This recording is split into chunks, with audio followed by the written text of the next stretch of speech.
Mon nom est Martin Thomas Côté en compagnie de Jean-Nicolas, j'allais dire Jean-Nicolas Lévesque. Encore une fois. Alan Boucher. Et Alan Boucher. Hey, on laisse ça de même. Et vous écoutez Les Injustes. Dans un multivers où l'équilibre et la paix règnent en maître, trois voix discordantes continuent de résonner.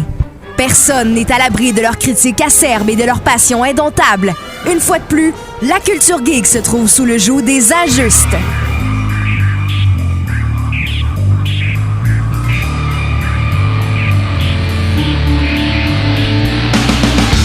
J'ai un grand sage de la radio qui m'a déjà dit qu'il faut surprendre son auditoire une fois de temps en temps. Jean-Nicolas Lévesque. Le monde va changer de poste. Ils nous écouteront pas. Je les connais pas, eux autres. C'est qui? Ils ont un nouveau. Alors voilà, c'était la partie, comment je pourrais dire, surprends ton auditoire avec des nouveaux noms. Bonsoir messieurs, comment allez-vous?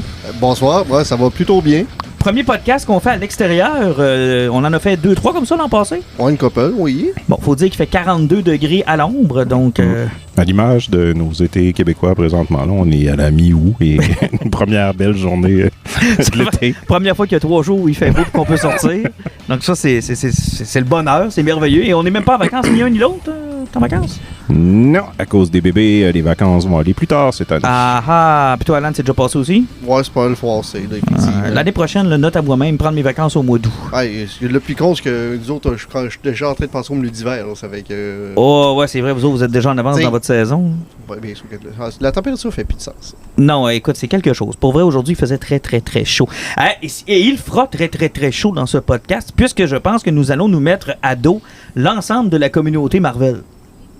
Bon, déjà qu'ils nous aimaient pas beaucoup, là. C'est quand même pas nouveau, là. Mais... Inquiétez-vous pas, il y a un porte-étendard qui va défendre les 4 Fantastiques. Le plus grand Pour DC Boy de ce podcast se portera à la défense des 4 Fantastiques. C'est ce que je comprends? On va essayer de m'en rappeler. Aussitôt consommé, aussitôt oubliable, hein? On va se le dire, là. C'est pas super facile. On est rough pour ne pas commencer à parler du film. Écoute... C'est un des meilleurs films de Marvel récents.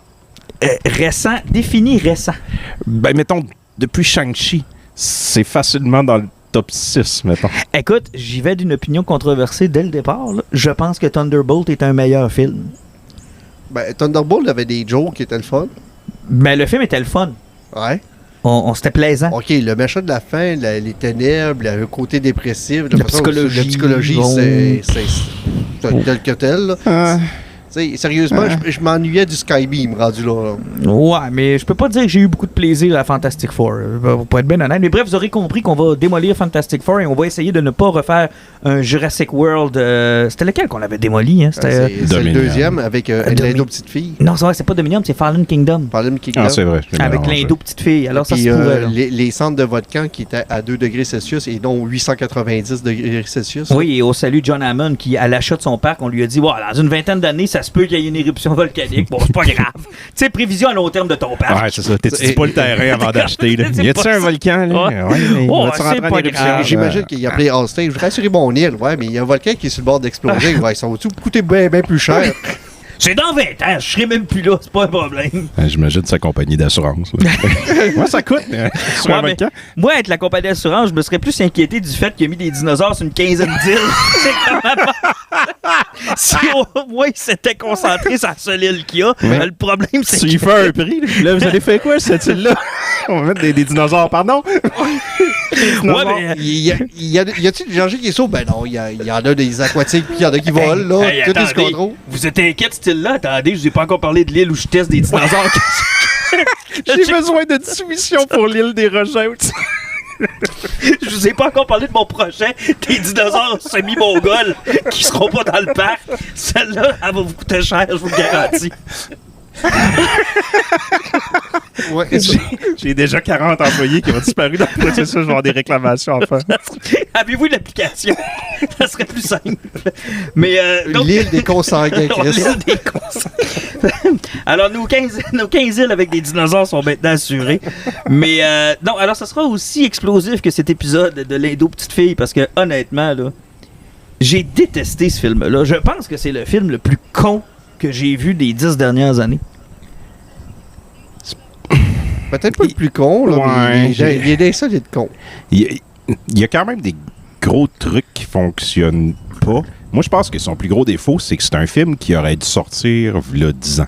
C'est littéralement le film qui aurait dû suivre Doomsday.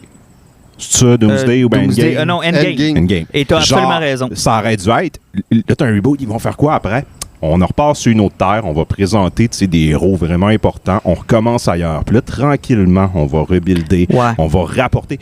Rendu là, tu veux ramener Downey Jr., c'est pas grave, mais là, c'est un mess. Ouais, mais il y a 20th Century Fox qui te fait dire qu'à cette époque-là, t'aurais pas touché à ça. Ouais, non, effectivement, c'est ça. Probablement qu'il n'y avait pas les droits encore. Il n'y avait absolument pas les droits, puis c'est probablement pour ça qu'ils n'ont pas pu suivre, parce que t'sais, ça fait de la logique même pour eux autres. Je peux pas croire. T'sais, on s'amuse à détester des choses, puis à critiquer des choses, mais ils sont pas épais à temps plein. Là. C'est sûr qu'ils devaient se dire, t'sais, Fantastic Four, c'est un lore important de Marvel. C'est normal que ça arrive là. Mais c'est le problème avec les X-Men puis Fantastic Four, c'est les deux qui ne pouvaient pas toucher. Mais à l'époque, ils avaient réussi à avoir un petit peu Spider-Man, mais c'était comme une entente avec Sony, parce que présentement, ils sont en train de tourner le 4e Spider-Man, et c'est un film de Sony. Exact. Mais il faut dire aussi que Sony, écoute... Ils ont pas fait tant d'argent que ça non plus. Là. Non, après, ils ont comme Venom qui ont fait wouhou! Ouais, puis après ça, ça a été une longue défente. Wow, c'est pas le prochain film là, avec Tom Holland. Il se prenait pas contre les Sinister Six qu'ils nous ont présentés dans tous les films que personne n'a vus. Ben peut-être, tu iras le voir au cinéma pour vérifier. Ouais, mais t'as pas Brand New Day, il fait pas partie de Marvel. Non, c'est un film de Sony. À 100%? Ben, c'est Sony qui en prend les droits. Mais il va-tu être dans MCU? Non, c'est pour ça qu'il est complètement à part. Mais tu sais, il va y avoir les personnages quand même du MCU parce qu'il va y avoir Hulk dedans. OK. Tu sais, sauf que c'est un film qui va être, ça va être Sony. Ah ouais. C'est pour ça qu'ils ont wipé la mémoire de tout le monde. Ouais, sauf que Kevin Feige qui a dit « Ah, mais Thunderbolt, ça n'a pas pogné parce que c'est des personnages de seconde main qui ont joué dans des séries TV que personne n'a vu. Attendez voir Fantastic Four, le succès que ça va avoir. » Comment ça va, Fantastic Four? Ben, ça va aussi bien que les mouches tantôt qu'on avait sur nos micros. Là. Ils s'enlignent pour faire les chiffres de Thunderbolt. Non, il vient de passer Thunderbolt. Il a sauté de 400 millions. Thunderbolt est à 382. Puis Captain America Brave New World est à 415. Mais ils disent que s'il pogne les 500 millions, il est chanceux. Ouais, c'est ça. Ça va être un petit miracle s'il se rend ça. Présentement, Superman vient de pogner de misère le 600 millions. Ça veut dire que dans, mettons, cette compétition qu'on suit, mais qui intéresse pas mal juste nous autres, Superman a mieux fait. Oui. Ouais, il a mieux fait, mais sauf que je pense que Superman a coûté plus cher. Ouais. Ben, en tout cas, selon les analystes, il faudra enlever, mettons, 40 millions à Superman pour calculer son réel profit par rapport à Fantastic Four. Fait que, tu sais, Fantastic Four fera probablement pas d'argent. Superman va en faire un peu, genre une centaine de millions, ce qui est bien correct dans les circonstances pour lancer un univers. Ouais, mais pour un studio aussi qui a eu quand même 2 milliards dans les dernières années, tandis que Disney, ça fait mal. Le problème, c'est que cet été, là, tout le monde s'est pété la gueule sur le box-office international. T'sais, on l'a vécu avec Cena au début de l'été. On pensait que c'était comme un phénomène qui était à part, Cena. Box-office nord-américain qui plafonne, qui est très, très, très haut. Point pas partout. On est arrivé avec les films de super-héros, ça fait la même affaire. Superman s'est pété la gueule, on fait comme c'est l'effet Trump. Les États-Unis, le personnage il est trop bleu, blanc, rouge, avec le monde ne rien savoir de lui. Fantastic Four sort, mais la Chine n'est pas plus à le voir, là. Mais il y a Jurassic World qui a bien fait. Ah, mais c'était foutu dinosaure. Ouais, je sais, tout le monde aime les dinosaures. Mais moi, c'est ça qui me fait rire, c'est que tout le monde se garage pour voir ces crises de films-là, où l'idée derrière le film, c'est les humains sont écœurés de voir des dinosaures après 3 ans d'aller voir dans des parcs, ils veulent plus en voir. Mais on va y voir dans des films en CGI non-stop. Puis c'est ça, c'est comme une thématique, j'en parlais avec des collègues à job la semaine dernière, puis ils me parlaient, qu'est-ce qu'on va voir pendant les vacances quand il fait pas beau avec les enfants? C'était Jurassic Park. Là, ils se demandaient, on va-tu voir Superman? On va-tu voir les nouveaux films de Marvel? Mais genre, la valeur refuge pour à peu près tout le monde, c'était, on va aller voir le nouveau Jurassic Park. En fait, c'est dès du moment où tu veux pas aller voir un film de super-héros, il te reste quoi? Jurassic Park. Ouais, puis même pour les enfants, excuse-moi, là, c'est parce que Superman, comme on l'avait dit, on a parlé, il y a beaucoup trop de stock, c'est beaucoup trop rapide, c'est pacté, un enfant s'y perd. Puis Fantastic Four, le film est pas le fun. Mais en même temps, c'est pas ça le problème de Superman non plus, parce que genre, en Amérique du Nord, il a fait mieux que Man of Steel, il a dépassé Batman v Superman cette semaine, fait que tu sais, si le box-office international de Superman suivait, c'est un film à 1 milliard. Le problème, c'est qu'il va pas bien à l'international, et particulièrement en Asie. Puis la réalité, c'est qu'en Asie, ils sont plus friands des films nord-américains. Il y a une période, là, puis tu sais, c'est ce qui avait fait les chiffres d'Aquaman. Là, oui, c'est vrai, parce qu'Aquaman, c'était pas fort. Là. Si je vous dis, c'est quoi le film le plus rentable sur Terre cette année? Ouais, c'est Neza 2. C'est Neza 2. C'est quoi ça? C'est un film d'animation chinois. Il a fait 1,9 milliard. Présentement, il a fait le double du film ils vont le documentaire. sortir en Amérique du Nord vers le milieu du mois d'août. T'es-tu en train de me dire qu'ils se sont enfin rendus compte qu'ils pouvaient être sur eux-mêmes? Exact. Produire leur propre Mais tu sais, film d'action. Puis ce qui est pire, c'est que la Chine avait scrappé, quoi, 15 ans de cinéma. On s'appellera tous des films, tu sais, que c'est pas des rapides et dangereux. Il avait tout viré ça pour avoir du public chinois. Tu sais, Vin Diesel est très fort là-bas. Là. Si tu prends, mettons, Jason Statham avec The Meg, Oui. le film a été réécrit au grand complet, puis ils ont rajouté des personnages asiatiques qui parlaient chinois là-dedans pour aller chercher ce marché-là. Ils ont scrappé le film pour rajouter des séquences, puis rajouter de l'histoire pour aller chercher le marché. Le cinéma américain se forçait pour aller chercher ce marché-là, en fait, parce que c'est là que l'argent était. Ben, il y avait un potentiel de développement parce que des salles de cinéma, ils venaient de commencer à en construire là-bas. Ouais. Ça, c'est la première des choses. Puis la deuxième des choses, c'est dépêche-toi d'occuper le marché avant qu'eux-mêmes se rendent compte qu'ils peuvent l'occuper. Là, à la lumière de ce que vient de me dire Jean-Nic, c'est ce qui est en train de se produire. C'est qu'ils se disent, hey, t'as peu, pas plus cave que les autres, pourquoi j'importerais On va le le ça faire. quand Puis avec le succès des films indiens, là, présentement, là, oublie ça, l'Inde est rendu autosuffisant cinéma. Là. Puis t'as la Corée aussi qui est très très fort en Puis, série. on se le cachera pas, l'Inde, c'était des très très grands fanboys de films de super-héros. Là. C'est vrai. Mais là, à cette heure, avec les films qui sortent, là, ils n'ont plus besoin de super-héros parce qu'ils font des films encore pires que ça, présentement, qui pognent de façon incroyable. Non, non, l'hégémonie du cinéma américain en a pris pour son rhume. Ouais. Ouais, l'Asie, ils viennent de les perdre au grand complet. Là. Fait que des films à 1 milliard, on va en voir encore. Ouais, parce qu'ils viennent de perdre 2,5 milliards d'auditeurs. Et le pire, là, c'est que quand tu regardais les chiffres de box-office de la Chine, là, pour une population d'1 milliard, c'était pas grand-chose. Là. Il n'y avait pas tant d'écrans disponibles en Chine pour le film américain. Ouais. Puis c'était le même potentiel que vous voyez, entre autres, les Pepsi, Coke et autres grosses compagnies qui se disaient, tu sais, en Chine, t'es pas obligé de percer le pays au complet. Si tu as une part de marché d'1% en Chine, Ouais, tu vas faire ton cash.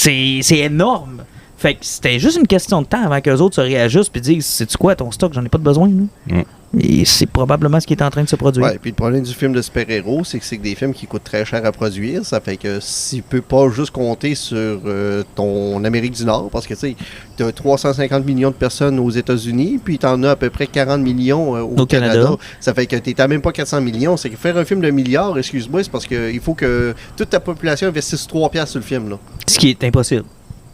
Carrément impossible. Espérons qu'ils vont faire, comme on discute souvent, mais revoir les budgets à la baisse. Ben, c'est ce qu'ils ont dit, parce que dans les prochains films de super-héros qui vont sortir, surtout dans les films X-Men et autres, là, hein, des Robert Downey Jr., des Chris Evans, ça n'existera plus. Là, ils vont chercher des no-names. Ça fait que ça se peut que ton acteur qui joue Wolverine, la dernière fois que tu l'as vu, c'est dans une vidéo TikTok. T'es encore là. Peut-être qu'il est pas né encore non plus. Ouais. On va le prendre, puis on va le prendre au berceau, puis on va l'élever tranquillement. Pour Ouais, c'est ça, on va mettre le des petites feeder. griffes dessus, puis on va dire, hey, let's go, mon chum, t'es capable de te rendre. OK, on parlera de Fantastic Four, on parlera de Naked Gun aussi, parce qu'on est allé le voir, nos poisons. Et faut qu'on revienne avec Hush aussi. Hey, on a commencé à parler en mal. On fait patienter le monde, puis on parle-tu de Hush tout de On suite. parle de Hush. Ouais, J'ai le goût, parce que je t'ai vu pour dire qu'on a connecté. Ah, on Je est pense qu'on va le connecté, faire, puis, là. tu sais, juste pour faire, tu sais, on a comme pété Fantastic Four en partant. Là, Ouais. le monde oserait qu'ils attendent. Là, ils veulent y aller. Là. On va attendre. Attendez un petit peu. Et puis surtout, avant de divulgacher le film, tu sais, le mot que beaucoup de monde aime, divulgacher. Alors là, vous le savez d'avance qu'on va parler du oui. film. Oui, on va parler du film en long et en large. Donc là, si vous n'aviez pas encore réalisé, c'est le temps de fermer ça et de le reprendre après avoir vu le film. Mais il faut qu'on parle de Hush. Bon, situez les gens, Batman Hush, série de 12 numéros dans les années 2000, 2003, 2004. Ouais, début 2000. Jeff Loeb, Jim Lee, ça a été... en tout cas, dans mon cas, moi, ça a été la révélation. Moi, c'est là que j'ai commencé à lire du comics parce que je connaissais pas vraiment l'univers du comics avant ça. Ça a été une série... écoute, c'est une des rares séries modernes qui s'est mis dans le lore, tu sais, rapidement. Là, tu sais, qui est devenu... Un classique moderne. Un classique moderne. Ça a redéfini, je pense, Batman pour une bonne partie des années 2000. Ouais, surtout que c'était dans continuité, mais c'était comme un Elseworld un peu, parce que tu sais, même si tu lisais pas la série qui était actuelle, tu pouvais lire ça, puis à partir de là, ça avait aucun impact. Parce qu'au début des années 2000, c'était très fort des comics par rapport à ça. Tu sais, que tu checkais les story arcs de 6 ou 12 numéros, là, souvent, qui étaient embarqués dans un deuxième story arc, des fois, chaque story arc était comme un starting point, il s'assurait que tu fais embarquer n'importe quel dans une série. Ouais. Ce qui est plus vraiment le cas maintenant. Mais là, Hush, ça a parti beaucoup de monde. Et près de 20 ans plus tard, on a appris qu'il allait y avoir une suite dans les numéros de Batman à partir de 158. 158 exactement. Avec 158. la même équipe créative. Oui, mais là, attention, un Jeff Loeb qui n'a pas écrit depuis des années, puis un Jim Lee qui est devenu le super propriétaire de DC Comics. Là. Ouais. Qu'on voyait beaucoup. On l'a moins vu, Jim Lee. Là. Il n'a pas dessiné de série. Il fait des Non. covers encore, mais dessiner une série, ça faisait un Ben, il a fait quelques numéros, des affaires dans le genre, c'est des histoires ici et là. Des affaires dans des numéros spéciaux. Des collaborations du 4-5 pages. C'est ça, puis des covers, parce que des covers, il y a le temps de le faire, puis ça il tente de faire ça. Puis, tu sais, il y a beaucoup d'artistes qui font ça. Yannick Paquette me disait qu'il faisait ça. Il a embarqué, lui, il est rendu 100% cover artiste parce qu'il peut plus s'attarder sur un dessin, puis c'est aussi rentable d'une certaine façon. Exactement. Fait on les voyait plus dessiner des séries complètes, et là, ils nous annoncent en grande pompe, c'est le retour de Hush 2, puis Jeff Loeb, Jim Lee à partir du numéro 158. Puis à peu près dans le même moment, ils nous annoncent qu'après Hush, on repart avec une nouvelle creative team sur Batman. Ça, on a Matt Fraction qui embarque avec George Jimenez qui repart un Batman au numéro 1. C'est qu'on a un prochain volume de Batman qui sort au mois de septembre. Puis il va y avoir la numérotation originelle en dessous, mais ils repartent à numéro 1 dans l'espoir de, encore une fois, rembarquer des gens dans le titre. C'est parce que souvent, ça envoie le message. Comme Alan disait tantôt, avant, il y avait des mini-séries de 12, tu fais tout le temps décoller. Là, numéro 1, ça envoie l'affiche à tout le monde. Genre, hey, si vous voulez commencer à lire du Batman, c'est le temps. On repart là. Tantôt, Alan arrive avec mon numéro de Hush. 172, 160. Non, c'est 162, je pense. 161, 162. En tout cas, là, je dis à Alan, je dis, voyons, mais tabarnak, ça recommence à 1 au mois de septembre. On est rendu au mois d'août, puis je pense qu'il y a 3 ou 4 numéros de sortie de Hush. Qu'est-ce qui se passe? C'est-tu toi qui es en retard dans ta commande? On n'avait pas fait de recherche, on fait des recherches. On se rend compte que finalement, la run de Zdarsky est exposée de finir sur un rush où son dernier story arc devait sortir à la semaine, puis après, il sortait Hush à un numéro par mois. Mais Jim Lee a trop traîné de la patte. Ça fait qu'ils ont pris la série de Starsky qui était exposée à la semaine, ils l'ont remis au mois. Et Jim Lee a encore pris du retard malgré tout ça. Ça fait que Hush, vous voyez, il va y avoir 6 numéros qui vont continuer à sortir pendant que la nouvelle série va commencer au mois de septembre. Puis les 6 prochains numéros vont sortir éventuellement en 2026. Mais on sait tous que Jim Lee, qu'est-ce que ça fait dans ce temps-là? Ça n'arrive jamais. Ils ont séparé le 12 numéros en 2. C'est-tu dans la continuité quand même? Normalement, oui, parce qu'on était tout sûr que le nouveau costume que Jimenez allait présenter dans la nouvelle série de Batman allait avoir, ça allait être Hush qui allait sortir ce costume-là à la fin. Mais là, c'est vraiment le cas. Ils l'ont divisé en 2. Là, tu as les 6 premiers numéros qu'on va avoir d'ici la fin de l'année. La nouvelle série de Red Hood qui va sortir cet automne, c'est un byproduct de Hush à cause du conflit qu'il y a eu entre Bruce Wayne et Todd. Puis, tu sais, parce que Todd redevient nouveau Robin dans la nouvelle série à cause de ce conflit-là, puis Red Hood ramasse sa propre série parce qu'il est en crise après Batman. Et l'affaire là-dedans, c'est que les 6 prochains numéros, donc là, ils vont finir les 6 numéros là, en même temps que Batman numéro 1 va sortir, ce qui est c'est un fucked up parce que la numérotation de Hush, elle est dans la numérotation régulière de Batman. Non, c'est fait que tu vas avoir un numéro genre 160, je dis des chiffres en l'air, tu vas avoir le 165 puis le 163 sera pas sorti. Hey, sérieusement, je voudrais pas être l'éditeur en chef de DC pour me poser. Ah, c'est vrai, c'est de sa faute. Ça, ou bien ils vont refaire, en fait, ils vont refaire probablement les Hush, genre le 7, 8, 9, 10, 11, 12 vont avoir. Tu sais, Hush, ça va être genre, ça va suivre, puis après, ça va être des numéros épars. Ça va être des numéros. Écoute, ils vont ressortir ça, ils ont qualifié ça pour 2026. Mais le souvenir que j'ai, et laisse-moi te rappeler ce doux souvenir à ta mémoire, j'en ai. Kevin Smith. Oui, ça c'est le premier. Black Cat, puis Green Arrow, si ma mémoire est bonne. Non, son Green Arrow, il l'a terminé. Oh, mais il l'a terminé en 10 ans au lieu de le terminer en... Là, j'exagère. Là, il a relancé Daredevil, il a fait 2 numéros, puis quelqu'un d'autre a embarqué. Et All Stars, Batman and Robin. Ouais, de Frank Miller. Ça s'est-tu terminé? Jamais. Non, ils ont terminé à 10 sur 12. 10 ou 11 sur 12, puis il n'y a jamais eu la suite. Il n'y a pas de fin. Ouais. En fait, il n'y a pas de fin. J'ai le trade paperback ici, là. Puis il n'y a pas de fin. Il n'y a pas de fin. T'arrives à la fin, puis c'est comme... OK, mais c'est quoi qui se passe dans le prochain numéro? Ouais, non, il l'a pas écrit. Ça, je vous rappelle que c'est l'excellent numéro où Robin mange des rats, puis que Green Lantern se fait stabber, puis que... I'm the goddamn Batman. Moi, j'avais adoré ça. J'ai vu beaucoup de fun dans lire ça. Moi, j'avais adoré ça. C'est le dernier bon stock que Frank Miller a fait. Non, moi, je pense que c'était déjà, genre, il est en chute libre, rendu là. Tout le monde s'en est rendu compte collectivement. Il était en chute, mais, tu sais, on avait encore du fun parce qu'on se disait que le plancher arrivait pas si vite que ça, tu sais. Au moins, il était pas dans sa cuisine en train d'essayer de nourrir des poules avec de la farine ou n'importe quoi, parce que là, je pense qu'il est rendu là dans sa vie. Ah là, il est incroyable. Là. Écoute, non, mais tout ça pour te dire que j'ai aucune idée si Hush 2 va être complété. Et ça me fait chier. Mais parce royalement. Que vous aviez du fun et vous trouviez ça bon. Ben, Hush, pas pire que ça. Long Halloween, c'est de la merde. Ouais, Long Halloween, je m'en calais. C'est pourrait l'arrêter là, puis ça me dérangerait pas. Mais Hush, pour vrai, là, j'espérais vraiment, mais vraiment qu'on puisse le finir. Surtout que on conserve la continuité de la première partie qui est Batman 608 à 619. Fait que là, je trouvais intéressant le clin d'œil de faire 158 à X puis être dans la numérotation de Batman. Puis j'étais comme, crime, c'est le fun. Tu sais, les deux séries ont été dans la continuité. Mais là, ça veut dire ça adresse la run de Zdarsky? Non, ça suit la run de Starsky. Okay. Ça la suit, Okay. mais tu sais, dans le premier numéro, il pète tout ce qu'il y a de technologie puis de qui Okay. peut- Et tout ce qui reste, c'est sa main robot, là.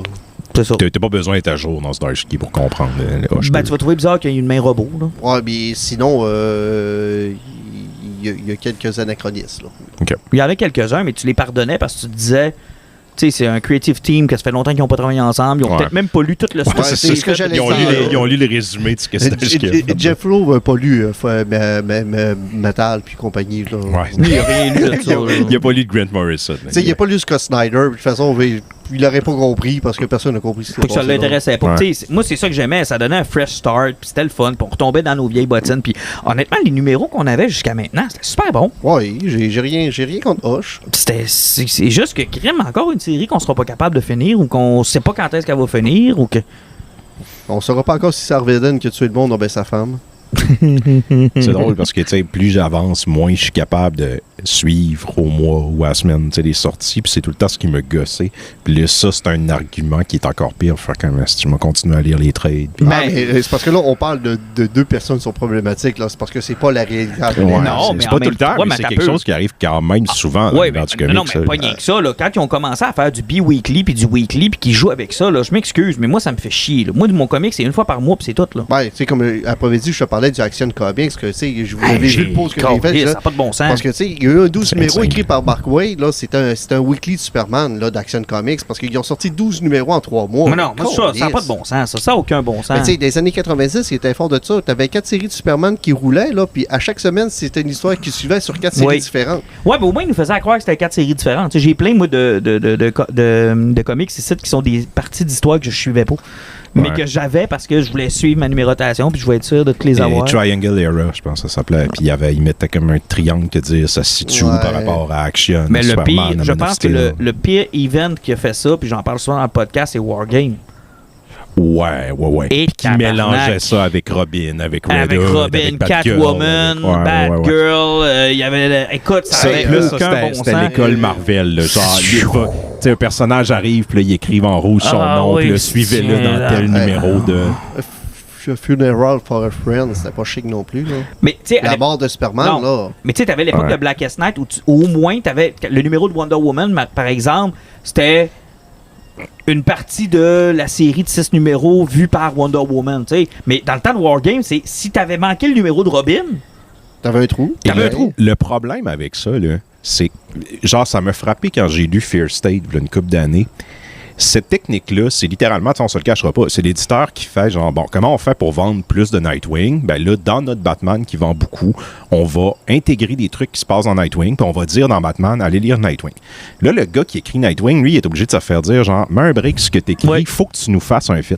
Fait que le monde qui vont lire ça, là, ça lui donne pas une bonne idée de c'est quoi Nightwing présentement. Ils font rien que lire une équipe qui se font dire, là, il faut que tu fites, puis que tu C'est racontes une mauvais. histoire. Regarde. Puis souvent, t'es pas capable de vendre. Et je me rappelle, t'es Tom Taylor, c'est comme, c'est vraiment de la bombe. Puis là, tu tombes, les 3 numéros de Fear State qu'il a fait, ça, c'est pas dans sa continuité. C'est pas vargeux, ça apporte pas grand-chose. Puis, wow, ça mais il a devient tenu ça son bout après. quand même, parce que Fear State, là, c'est un trade que t'achètes à part.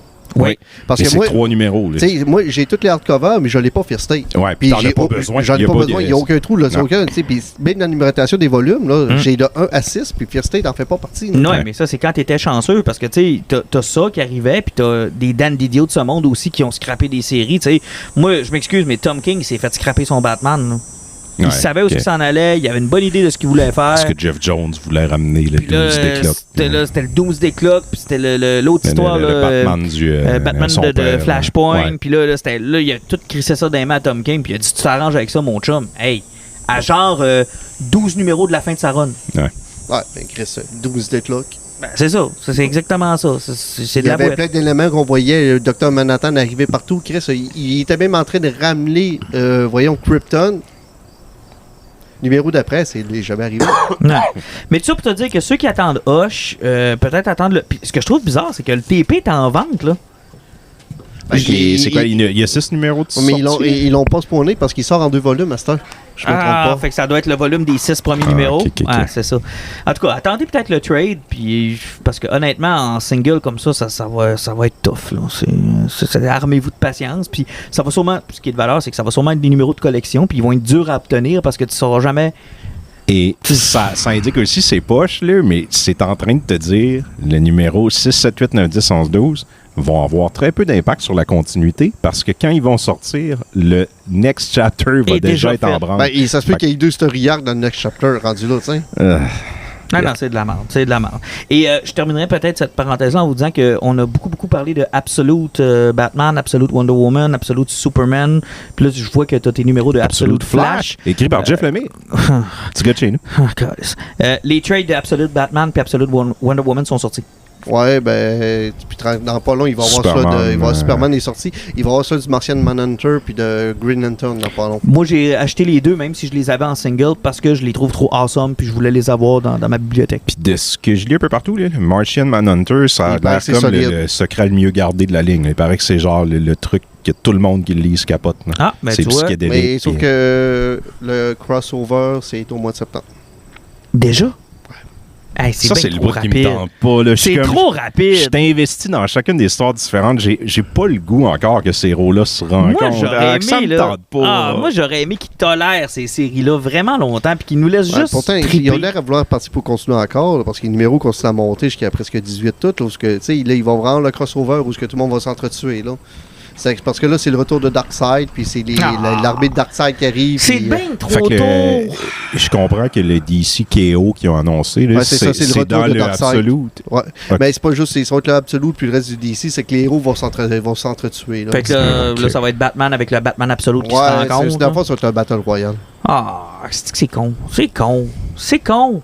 Oui. Laissez-les. Tu sais, je veux dire, DC ont ce petit défaut-là dans le cinéma aussi, là, de vouloir rattraper Marvel, mais genre en une semaine. Ouais, mais Marvel aussi était très fort là-dessus, mais regarde. Ouais, mais Ultimate a duré quand même plus qu'un an, là. Ouais, mais ce que je veux dire, c'est que dans leur event de 2005 à 2015, là, Marvel, c'était mongol, là. Ouais, je sais.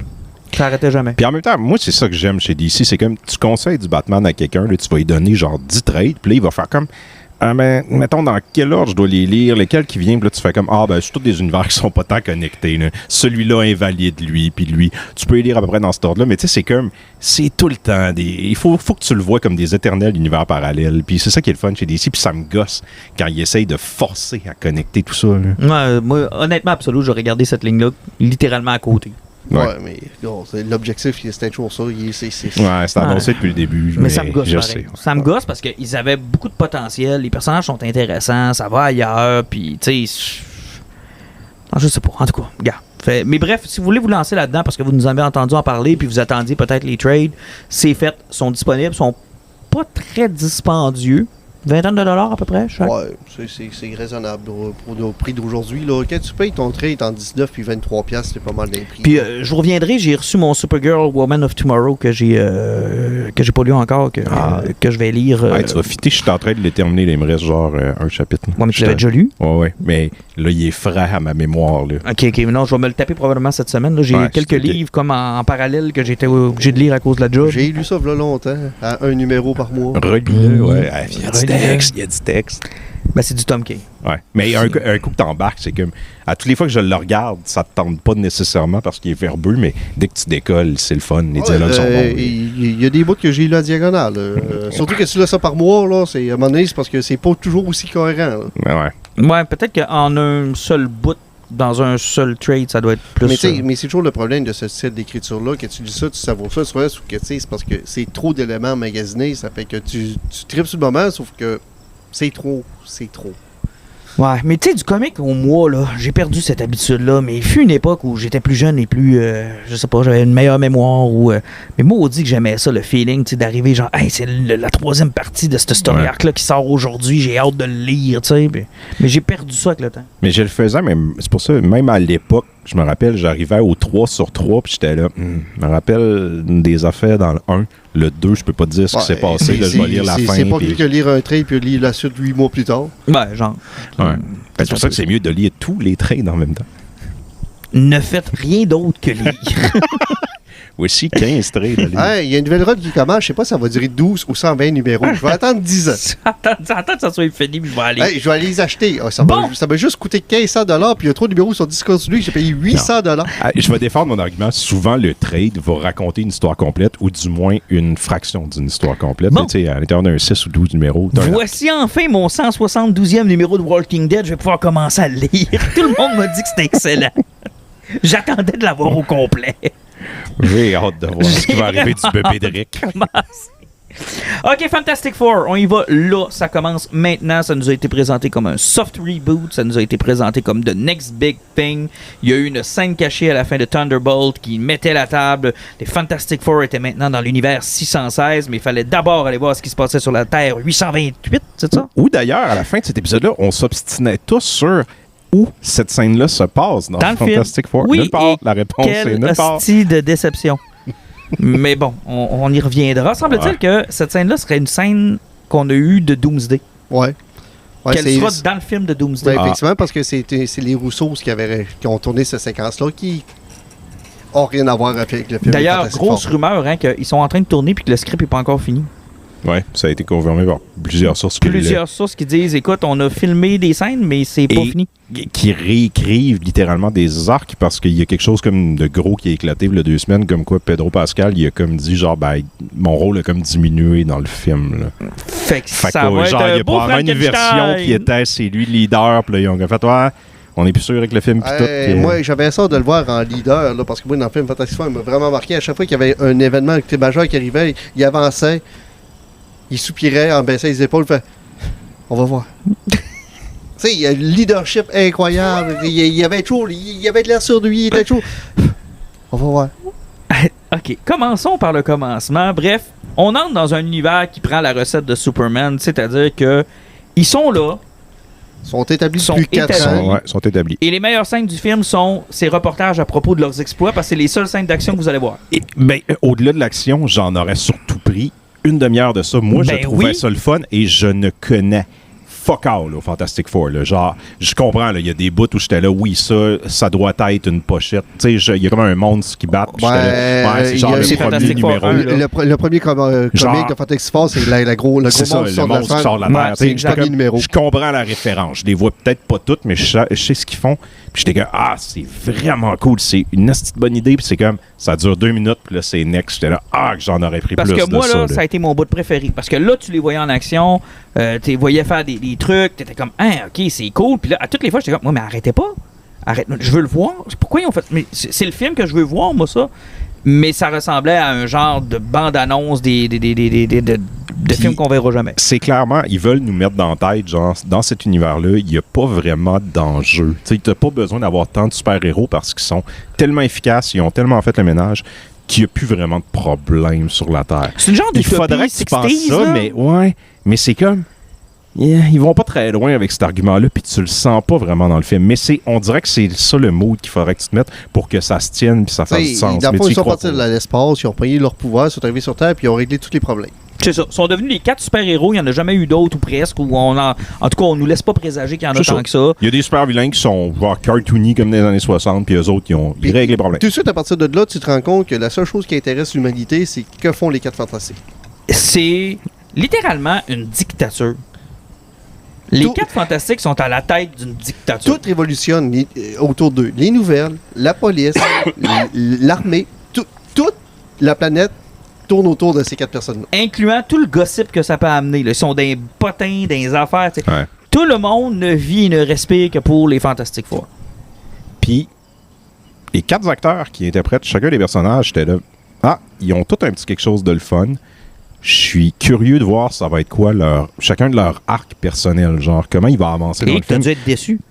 En esti. Parce que moi, tu sais, j'étais là, je les aime. J'en aurais pris 4 heures de plus de chacun de ces personnages-là pour leur donner des arcs intéressants, pour m'expliquer comme il faut. J'étais là, The Thing, son truc avec il veut tomber en amour, il se laisse pousser une barre. Genre, j'étais comme, il y a plein d'affaires qui sont sous-entendues, rien qui est travaillé, il y a aucune évolution vraiment. The Thing, normalement, son plus gros problème, c'est qu'il a perdu son humanité. C'est une roche qui ressemble plus rien. Puis il veut retrouver son corps d'humain, puis Reed Richards, c'est comme son plus gros problème qu'il a dans la vie. Il a scrappé la vie de son meilleur ami. Et là... Je l'ai senti, ça, mais non, j'avais senti, ils ont plus travaillé sur le fait qu'ils ne voulaient pas dire « It's Blubbering Time ». Ils ont passé plus de temps là-dessus que sur d'autres choses. Puis c'est de valeur parce que c'est intéressant, cette dynamique-là. C'était la seule joke qu'il y avait entre Johnny Storm et The Thing. La seule. C'était la seule joke du film. Vanessa Kirby est aussi fade qu'invisible. C'est... La dernière fois que je l'ai vu aussi insipide que ça, là, c'était dans le film avec The Rock puis Dwayne Johnson, le spin-off de Rapide et Dangereux. Ouais. Quand elle faisait la sœur de Jason Statham. Je l'adore, moi, cette actrice-là. Mais quand tu dis que sa princesse Margaret a plus de sympathie que son personnage de Sue Storm, il y a un problème. Elle était plus efficace en Mission Impossible. Moi, j'ai trouvé que c'est le personnage qui avait l'arc le plus intéressant parce que c'est littéralement l'histoire du film. Toutefois, le gros problème, c'est que il nous présente pas la Sue Storm avant d'être une mère. Parce que, tu sais, l'enjeu du film, c'est que elle est enceinte et il arrive quelque chose, puis la vie du bébé est en jeu. Fait que tu comprends un petit peu ses raisonnements, mais ils nous l'ont pas présenté comme qu'est-ce qu'elle représente dans l'équipe, c'est quoi sa dynamique avant d'être ça. Parce que là, elle est comme... C'est le leader par défaut de l'équipe, et en plus, il faut qu'elle gère ce côté-là. Elle agit tout de suite comme une chatte qui protège ses bébés. Exact. Fait que tu le sais déjà... Mais tu connais pas cette chatte-là avant. Tu sais déjà... Pardon? On veut connaître la chatte. On veut toute la connaître. Wow! OK. Ça a sorti naturellement. Je pense que les gens ont suivi. Vite, mais... Parce qu'il y a un fantasme qui est sorti one shot. Écoute, mais le point que tu fais... Mais le point est valide dans le sens où le personnage qu'on a pour le temps du film n'est pas le personnage qu'elle devrait être normalement, puis c'est expliqué par ce qu'elle est en train de vivre. Exact, c'est ça. Et ça fait en sorte que finalement, on est détestable. J'aurais pas dit détestable, mais ouais. Pas sympathique. C'est pas un personnage sympathique. Là, vraiment. Après, il y a Reed Richards, qui est un gars qui est tout le temps dans sa tête. Tu veux dire Pedro Pascal? Puis ouais, mais tu sais, c'est parce que Pedro, il joue Pedro Pascal qui souffre d'anxiété.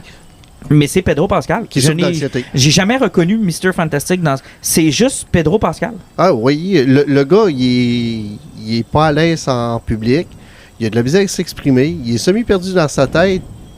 Puis, il est pas focus pour Saint-Saëns. Pour le gars le plus brillant de l'univers, là, il est pas focus pour Saint-Saëns. Parce que, oui, dans Mayday, là, Reed Richards, il est reconnu. Des fois, il va monter dans son bureau, puis il va sortir là 3 semaines plus tard, puis il a complètement oublié sa famille. Mais il va avoir fait de quoi pendant ces 3 semaines-là? Tandis que là, non. Là, en ce moment, là, il est juste perdu dans...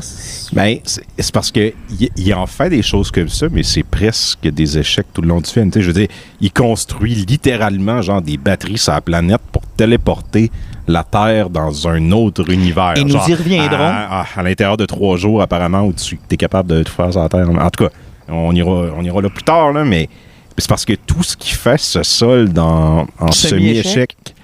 Fait que tu le comprends pas vraiment, l'espèce de génie. Fait que là, t'as ces 4 personnages-là, leur petite dynamique, leur petit train-train quotidien, là, sont là, ils ont le Baxter Building, tout est beau. L'esthétique, A1. L'espèce de 60s futuriste, Jetson style. Visuellement, ce film-là est merveilleux. Là. C'est très beau. C'est très, très, très beau. C'est toujours un peu bizarre de se dire que, ils ont un robot cassette, mais ils vont à vitesse de la lumière. Là, et ça, c'était très drôle. C'est parce que t'es pas sûr, c'est des années 60. Ils ont un robot cassette. Ils ont un char qui vole dans les airs. Tu te rends compte qu'ils sont allés une fois dans l'espace, puis c'est la deuxième fois que l'humanité va dans l'espace, mais ils ont du FTL. C'est la deuxième fois qu'ils vont dans l'espace, mais ils ont du FTL. C'est que le premier voyage qu'on fait dans l'espace, il y avait déjà la capacité de voyager plus vite que la lumière. Neil Armstrong, dans ta face. Mais c'est là que le film perd en crédibilité puis en fun, dans le sens où c'est leur deuxième fois qu'ils vont dans l'espace. Bon, là, le Silver Surfer arrive, c'est une femme, bien correct. Là, elle annonce l'arrivée de Galactus, préparez-vous, c'est la fin du monde. Évidemment, tout le monde survit vers les 4 Fantastiques. Les 4 Fantastiques disent, inquiétez-vous pas, on est là, on va vous sauver, on va régler le problème. Même si ma femme est enceinte, c'est pas un problème, on s'en va dans l'espace. S'en va dans l'espace, tabarnak, il y a l'anneau à Anakin Skywalker qui les attend. Ils embarquent dans l'anneau, puis là, ils s'en vont genre out of nowhere, ils ont tout ça, tout est beau, les coordonnées, ils se rendent jusqu'à Galactus. Ils savent exactement ce qu'est Galactus. Ils savent il est où, puis ils s'en vont directement là-bas à des années-lumière de la Terre. C'est leur deuxième voyage dans l'espace. Voyage dans l'espace, mais ils ont déjà des satellites qui sont capables d'aller chercher 22 galaxies plus loin. C'est... Tu sais, le suspension of disbelief qu'on appelle, là, pouce mais pouce égal. Ouais. Tu sais, pouce mais pouce fucking égal. Ils se ramassent à la planète de Galactus. Ah, puis ça, c'est sans compter l'espèce de croche entre Johnny Storm puis la surfeuse, là. Qui est... Ouais, Johnny Storm est supposé tomber toutes les femmes, ils ont fait dans le genre, parce que là, il y avait... Ils n'ont pas eu le temps de nous présenter ça dans le film non ouais, plus. Ça fait que... il faisait une annonce de Bobette sur une pancarte. Ouais. Mais puis ça, j'ai un peu le feeling aussi en 2025, ils veulent faire attention avec ça. Fait qu'ils voulaient pas se garrocher, fait qu'ils voulaient mettre le personnage sur un autre jour. Mais tu sais, je veux dire, il perd son sens, c'est ça son arc. Puis là, il nous le montre pas ce côté-là de Tomboy. Puis... Ah, le gars. Fait que là, ça a l'air que ça l'excite bien gros, là, la surfeuse d'argent. Ouais, c'est parce qu'il s'aime beaucoup, puis il pourrait se voir sa face dans le reflet. Puis là, bon, c'est ça. Puis là, il parle en langage extraterrestre, puis ça le fait bien capoter, puis bon. Fait que là, il se ramasse devant Galactus, qui est magnifique, soit du temps passant. Il est incroyable. Il est super beau. Et là, c'est là que... Pour moi, c'est là que la chaîne déraille. Galactus offre... Et je sais pas pourquoi ils ont écrit ça, je trouve ça complètement con, mais Galactus offre une solution qui est somme toute fair pour l'ensemble de la planète Terre. Ouais, je comprends ce que tu veux dire, mais je comprends pourquoi les autres l'acceptent pas non plus. Oui, mais on y reviendra. Il dit à Sue, le bébé que tu as dans ton ventre va être une entité cosmique comme moi, puis il va avoir la même urge que moi, puis il peut prendre ma place. C'est que, tu sais, Galactus, c'est une entité qui a tout le temps faim puis qui souffre de sa faim. Puis lui, il a une chance de pouvoir briser son cycle avec un remplaçant. Parce que c'est comme un mal qui est nécessaire dans l'univers. C'est Galactus. ça. Puis c'est ton trône, puis il est lié à ce trône-là, puis il doit faire ça. Puis il se dit, ah, cool, je pense que j'ai trouvé le next one, puis le next one, c'est ton bébé. Donne-moi ton bébé. Tout parent normal va dire non. Puis ce qui est arrivé, jusque-là, tout va bien. Ils retournent sur la Terre. Et là, ils doivent annoncer aux 8 milliards de personnes qui sont là. Écoutez, dans ce qui est probablement, on parle de scènes surréelles qui marchent pas. Là. Ben, Ça, moi, dans le film, ça, c'est l'affaire qui marche le moins. Moi, c'est ça que j'ai décroché. Moi, La ça, conférence de presse. La conférence où ce que tout le monde attend. Puis comment vous avez réussi à battre Galactus? On n'a pas réussi à le battre. Il voulait qu'on lui donne notre bébé pour sauver l'humanité. On a dit non. Et là, no joke, il n'y a pas un pays hostie avec une dictature où il n'y a pas un Trump sur la planète qui a fait comme ben donnez-y. Ouais, non. Et on parle. On voit que dans des talk shows, il y a du monde qui. Ouais, mais là, ils devraient penser à nous, les Fantastic Four. On parle qu'il y a une scène au début du film qui montrait ce que, parce que Madame Fantastique, Sue, est reconnue pour être une diplomate incroyable. Elle est comme à la tête de l'ONU. C'est elle qui a apporté la paix dans le monde. Puis tu vois qu'à l'ONU, il y a toujours quelqu'un qui n'est pas présent, qui est là. C'est comme. C'est Ledvaria. Ledvaria. C'est que Dr. Doom n'est jamais là. Dr. Doom, lui, il a fait faire. Je vais accepter que la planète meure pour leur enfant. Il n'y a personne, nulle part, qui a fait comme mais oui, mais Chris, c'est un bébé pour 8 milliards de. On s'en sac de ton bébé? C'est parce que c'est pas oui, c'est fair. Puis, tu sais, c'est évoqué à un moment donné dans le film. Là, elle le dit parce que il l'évalue, Mr. Fantastic, de donner le bébé. Mais je veux dire, ils vont pas très loin. Là? Ah, mais c'est parce que ça aurait pas été une famille avec des super pouvoirs, là, hein? Ben, le bébé, il était parti d'avance, là. Ah, ben oui, ben tu sais, je veux dire, ça aurait été ça. Il y a un pays quelque part. Puis juste montrer, là, parce qu'on a sauté un élément qui est super important pour montrer la dictature des Fantastic Four.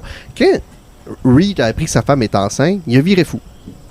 Il a bloqué toutes les prises de courant dans la maison, il a empêché tout ce que l'enfant pouvait se blaguer, il a mis des petites portes partout sur les escaliers, il a pris le contrôle de la police et a arrêté 100% du crime sur l'île de Manhattan pour pas que son enfant soit blessé.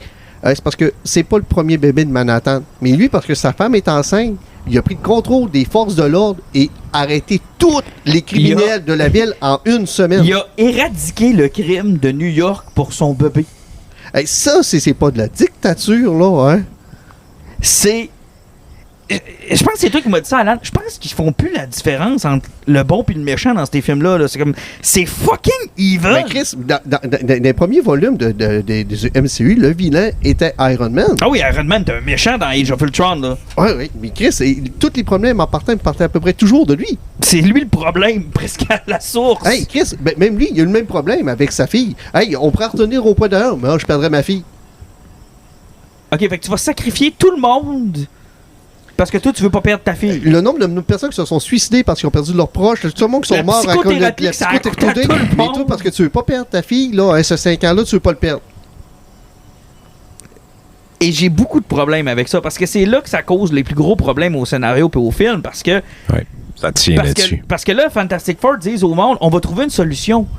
Mais c'est parce que la solution qu'ils proposent, là, est une fucking hypothèse dangereuse qui peut tuer tout le monde. Il a réussi à faire disparaître un œuf au début du film qui a relancé l'autre bord de la pièce. Il a inventé la téléportation, littéralement. Puis là, ça a shut down l'électricité dans le building. Puis il est comme, je serais capable de le refaire avec la planète là, au complet. Il se rend compte que le Galactus, ça va y prendre à peu près 3-4 mois faire son voyage. Il fait comme, si je pogne la planète Terre, puis je la téléporte 22 systèmes solaires plus loin, ben Chris, ça va y prendre environ 200 millions d'années avant de venir nous rattraper. Bon, voici la liste exhaustive de tout ce qui peut aller mal dans ce plan-là. C'est comme, tu sais, genre, ça te prend un pays qui décide de pas embarquer, t'es dans la marde. Ben, ça prend un oiseau qui s'écrase dans ta tour, ça peut te chier. Puis tu sais, t'es dans un mauvais système solaire, t'es dans la marde. Ben, tu téléportes de 3 mm à côté, t'es hors orbite, t'es dans la marde. La Lune n'a pas la même grosseur pour les marées, les rafales. T'es dans la marde. Hey, t'as peur dans une société qui fonctionne encore avec le téléphone. Puis, tu sais, je veux dire, il y en a un dans la gang qui est capable de voler, mais tu sais, aussi vite qu'un avion. Les autres, là, ils prennent le char, puis ils téléphonent. Comment tu fais là, pour parler à tout le monde sur la planète, pour coordonner les travaux? Là? T'arrives dans un système où tu n'as plus ton système de satellite, c'est que tu n'as plus de communication, tu n'as plus rien. Là. Faut tout que tu en parles à zéro. T'es peut-être sur la trajectoire de météorite, tu mets en danger littéralement ta planète au grand complet. Et puis, le soleil, tu bien analysé correctement. Sa radiation va-tu être correcte? Ça, c'est pas un cancer, ça va-tu brûler? Il n'y a rien qui fonctionne dans ce plan-là. Ça, là, c'est le gros suspicion. Il faut que tu fasses comme, OK, Reed Richard, là, il est sa coche en esti. Mais je veux dire, tu lui fais une confiance aveugle qui va te téléporter à la bonne place. Mais attends, Jean-Nic, tout ça est valide si Galactus... Non, tout ça est valide si Galactus s'en vient coûte que coûte. Hey, mais... Tu comprends? Mettons là qu'il est inévitable. Tu te dis en tant que planète, écoute, il est inévitable. On n'a pas le choix de l'essayer. Ils donneront pas le bébé. Oui, mais c'est ça le problème! C'est que tu peux éviter tout ça en donnant le bébé. C'est là que ça fait plus de sens. Parce que si tu dis, je suis Galactus, je m'en viens. T'as toujours bien comme argument pour la planète entière de dire, les amis, c'est notre seule chance. Notre seule chance, c'est de se téléporter. Puis là, tout le monde peut se dire, ben, Chris, c'est ça où on se fait bouffer. Hey, Chris, puis il n'y a aucune manifestation, rien s'est passé. Hey, on parle de l'humanité, là, hein. Il y a du monde qui gagne au football, puis il y a des villes qui brûlent. L'élément du bébé vient fucker tout le film. Ouais. Ben, en fait, c'est vrai que techniquement, mettons qu'elle serait pas enceinte puis que le bébé serait pas là, puis ils vont voir Galactus, puis Galactus dit, moi, je m'en vais. Je suis instoppable, vous pouvez rien faire. Il essaie de les tuer, sauf, puis ça sera la même affaire. Il dirait, ben, on va trouver une solution. C'est ça. Puis ça sera la même chose. Oui, mais là, ça fonctionne. Parce que là, Galactus est inévitable. Là, il est évitable. Là, il est évitable. Ouais. Ben, en fait, le problème, c'est que je pense pas qu'il y ait de scénario dans lesquels une mère va te donner son enfant, je veux dire, tu vas mourir avec. Sauf que ça aurait pu amener le côté, il y a des gens sur la planète qui vont essayer de le pogner le kid ou bien de la pogner elle, puis de l'envoyer. Spider-Man a donné son identité dans le deuxième film, puis la ville de New York au complet a essayé de le tuer. Tu vas me faire à croire que toute la planète sait que cet enfant-là pourrait être sacrifié, puis il n'y en a pas un qui s'essaye.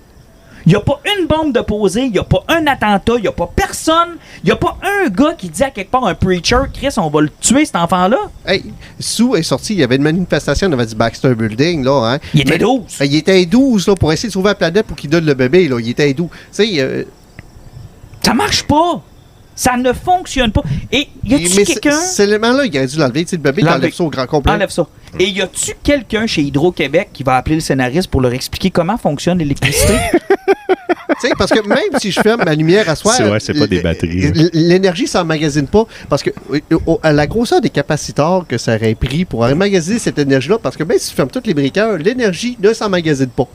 Moi, quand ils disent, là, on va faire... Hey, en plus de ça, attends un peu, on a juste mis un couvre-feu pour un fucking virus.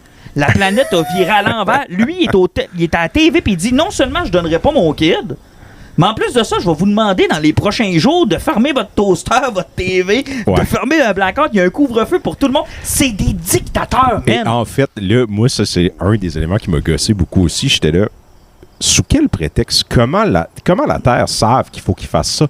Il y a littéralement 20 personnes à New York qui ont vu le Silver Surfer parler 2 minutes, qui dit genre, ah, il s'en vient, il va vous manger, il part. Après, c'est tout. Quelle preuve la planète a Il y a aucun que genre, ils n'ont pas écouté le film, là, ils n'ont pas vu Galactus. Il n'y a pas de complotiste. Ils ont vu le Silver Surfer 2 secondes à Times Square, qui est reparti après. Puis là, tu sais, je veux dire, fais-moi croire que le monde en Inde font comme, oh, oui. Ah, mais pas juste ça. On va écouter En les plus, Fantastic le Four, plan, oui. c'est qu'il fait bâtir des grandes tours de téléportation, puis il donne la technologie de téléportation à tous les pays du monde. Il n'y a pas genre un Pakistan ou un Iran qui s'est dit, tiens, bande de gazos. Oups! Oups! Israël est disparu. Téléporté ailleurs. Tu sais, encore une fois, t'es un pauvre président qui se lève le matin, tu fais comme, ah, Chris, encore une bombe qui a téléporté dans mon salon. C'est comme, tabarnak. Tu sais, il n'y a pas un pays qui a fait comme, voici l'occasion que j'attendais pour détruire mon ennemi. Tu sais, genre, on m'a donné littéralement la technologie de la téléportation. Mais, en tout cas, de toute manière, ça arrive pas Oui, parce mais que c'est con. C'est le juste Silver con. Surfer arrive puis il perd Oui, toutes mais les attends un peu. batteries. Ça, c'est ça qui est intéressant. Le Silver Surfer a allumé que ça sert à téléporter. Il est pète toutes sauf une. À New York. Ouais, Et la il oublie, plus importante. et il oublie de dire à Galactus, en passant, là, si tu vois 3 branches Ouais. avec une ligne rouge, Et là, t'as Va pas Galactus là. qui veut vraiment avoir le bébé qui arrive sur Terre et qui saute en bas de son vaisseau. C'est que là, t'as un monde titanesque qui bouge à environ 1/8 de kilomètre-heure. Tu sais, il est effrayant, Galactus. Il bouge tellement vite, là, que... C'est parce que c'est ça, ils nous ont. On voit comme une vidéo à un moment donné de ce qui serait arrivé à une planète sur un ordinateur, mais tu sais, on le sent pas. Tu sais, si c'était pas lui comique, là, moi je sentais pas qu'il était inarrêtable, Galactus. Surtout pas quand il est genre. Il fait 50 mètres de C'est haut, ça. puis il renverse une voiture sur le côté. J'étais là, tabarnak, lui, il ça bouffe va une être long planète. de manger la Terre, Galactus. là. C'est gros, man. Terre. Et là, il débarque, puis le Il gars se fait genre, la arrêter statue- par un. Il donne des gros coups d'œil. La statue de la liberté est littéralement pas si petite que ça à côté de lui. Là. Il est comme, ouais, OK. puis, tu sais, et puis là, il avance, puis il fait tomber des bouts de building, puis il botte des chars. Le Ben est capable presque de l'arrêter avec ses mains. Il est même pas capable de déchirer Monsieur Fantastique au bout de ses bras. Excuse-moi, ça, c'était la 2e fois qu'on voyait Monsieur Fantastique s'étirer. Ah oui, Ouais. oui, oui. Parce que Son visiblement, utilisation des pouvoirs, là, c'est. Son meilleur pouvoir, Monsieur Fantastique, c'est de pouvoir peser sur un piton à distance. C'est la seule fois qu'il Et l'utilise. sérieusement, il paraît que ce gars-là, qui est à télécommande, n'a plus de batterie pour la TV. Là. c'est le gars le plus vache de tout le film. Lui, il est capable de s'étirer et peser sur un piton. Ça, il est excellent. Ouais, mais en tout cas, Galactus est là, il a de la misère à détruire des buildings. Et là, il avance, puis là, ils ont mis comme un guet-apens. C'est qu'ils ont comme switché le bébé de place. Et là, que Galactus arrive, où est-ce que les 3 poteaux pour le C'est téléporter. rien que juste, il n'y a pas une pancarte écrite « Ceci est un piège C'est un piège de Roadrunner, genre T'sais, avec il y une a- flèche il y a qui comme un pointe, X. genre bébé, Mais- bébé, bébé. et là, on voit Galactus qui arrive là, puis il commence à se douter que c'est un piège. Puis là, il voit les 3 tours que son Silver Surfer a tout poté partout ailleurs pour l'empêcher de se téléporter. Lui, il fait comme. Ouh, il marche à la pointe des pieds, il passe entre les affaires, puis il fait comme. Il faudrait pas que je brise ces beaux monuments blancs-là. Mais il a détruit toutes les buildings sur son chemin. Puis quand il arrive là, il est comme. Il faudrait pas que je Faudrait brise pas que je ça. brise le matériel cher. Et ils ont, écoute, c'est pas une blague, ils ont littéralement mis une ligne rouge à terre. Pour que le spectateur et Galactus sachent. Ils sont à ça d'écrire sa ligne rouge. Une fois traversé, piégé. Puis juste pour vous montrer. Il se lève et il voit la cage au-dessus oui. qui est tenue par Ben.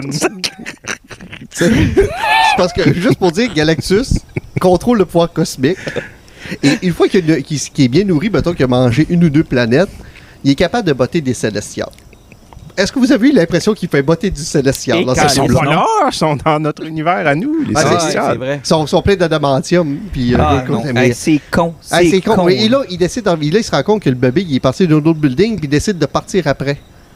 Et Dans la là- poursuite la plus lente de l'histoire, Non, soit dit ouais, en passant. c'est- Ben, c'était presque aussi bon que les scooters dans Boba Fett. Oh mon Dieu, les scooters. Mais dans non, mais Boba on Fett. oublie un important. Oui. Reed Richards est l'être le plus brillant du monde. Oui. Tantôt, on avait parlé de la Silver Surfer qui parlait Oui, du qui drone. parle. Oui, c'est vrai. À quel point c'était inutile dans le film, là. On en revient. On a passé Au début par-dessus. du film, là, ils entendent des bruits dans l'espace, Oui. puis ils font des vinyles avec ça, que le Silver Surfer, pour une raison qu'on ignore, écoute dans sa chambre comme un ado qui chill. Non, mais c'est parce que Pour essayer de Johnny comprendre Storm, ça. vu qu'il est en amour avec, puis lui, sûr qu'il y a une solution, puis il peut comme avec, il prend les CD et il réussit à apprendre une langue extraterrestre à partir de 2 phrases. Ouais, la pierre de Rosette. Ah, en plus, il nous lance la pierre de Rosette. J'ai trouvé un mot, fait que là, je peux tout faire avec ça. Ouais. Ouais, OK. C'est parce que t'as pas l'alphabet pour travailler, t'as juste des sons. Puis on s'entend-tu que même une fois décodé, ça sert fucking à rien? Ah, mais c'est pas grave, c'est parce que celui qui a sauvé tout, à cause qu'il était, c'est lui qui a eu la seule idée intelligente du film, c'est Johnny Storm. Reed Richards a eu aucun plan Puis- brillant pour sauver l'humanité. Prenons 2 secondes pour analyser son plan. Je vais prendre le Silver Surfer qui est capable de couper des buildings en 2, se promener partout sur la planète en quelques secondes.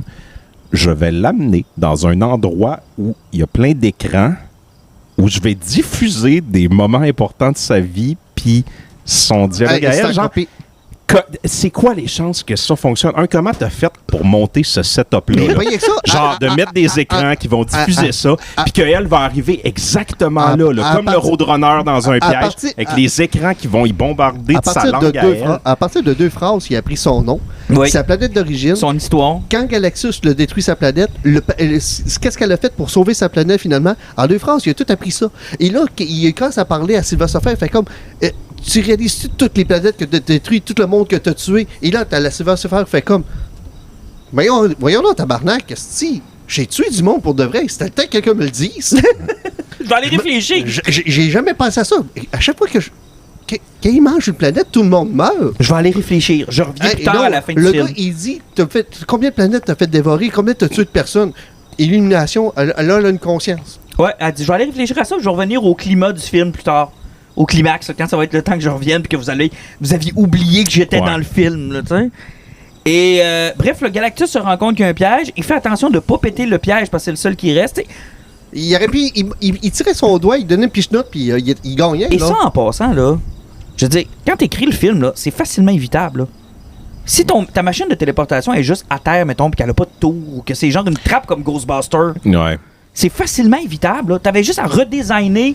Ouais, mais la façon dont tu téléportes la Tu te patente, rappelles, là? là, dans des Arrival, là, hein, c'était beau ce qu'il bâtissait. J'ai voulu faire pareil, OK? Oui, mais c'est pas fonctionnel.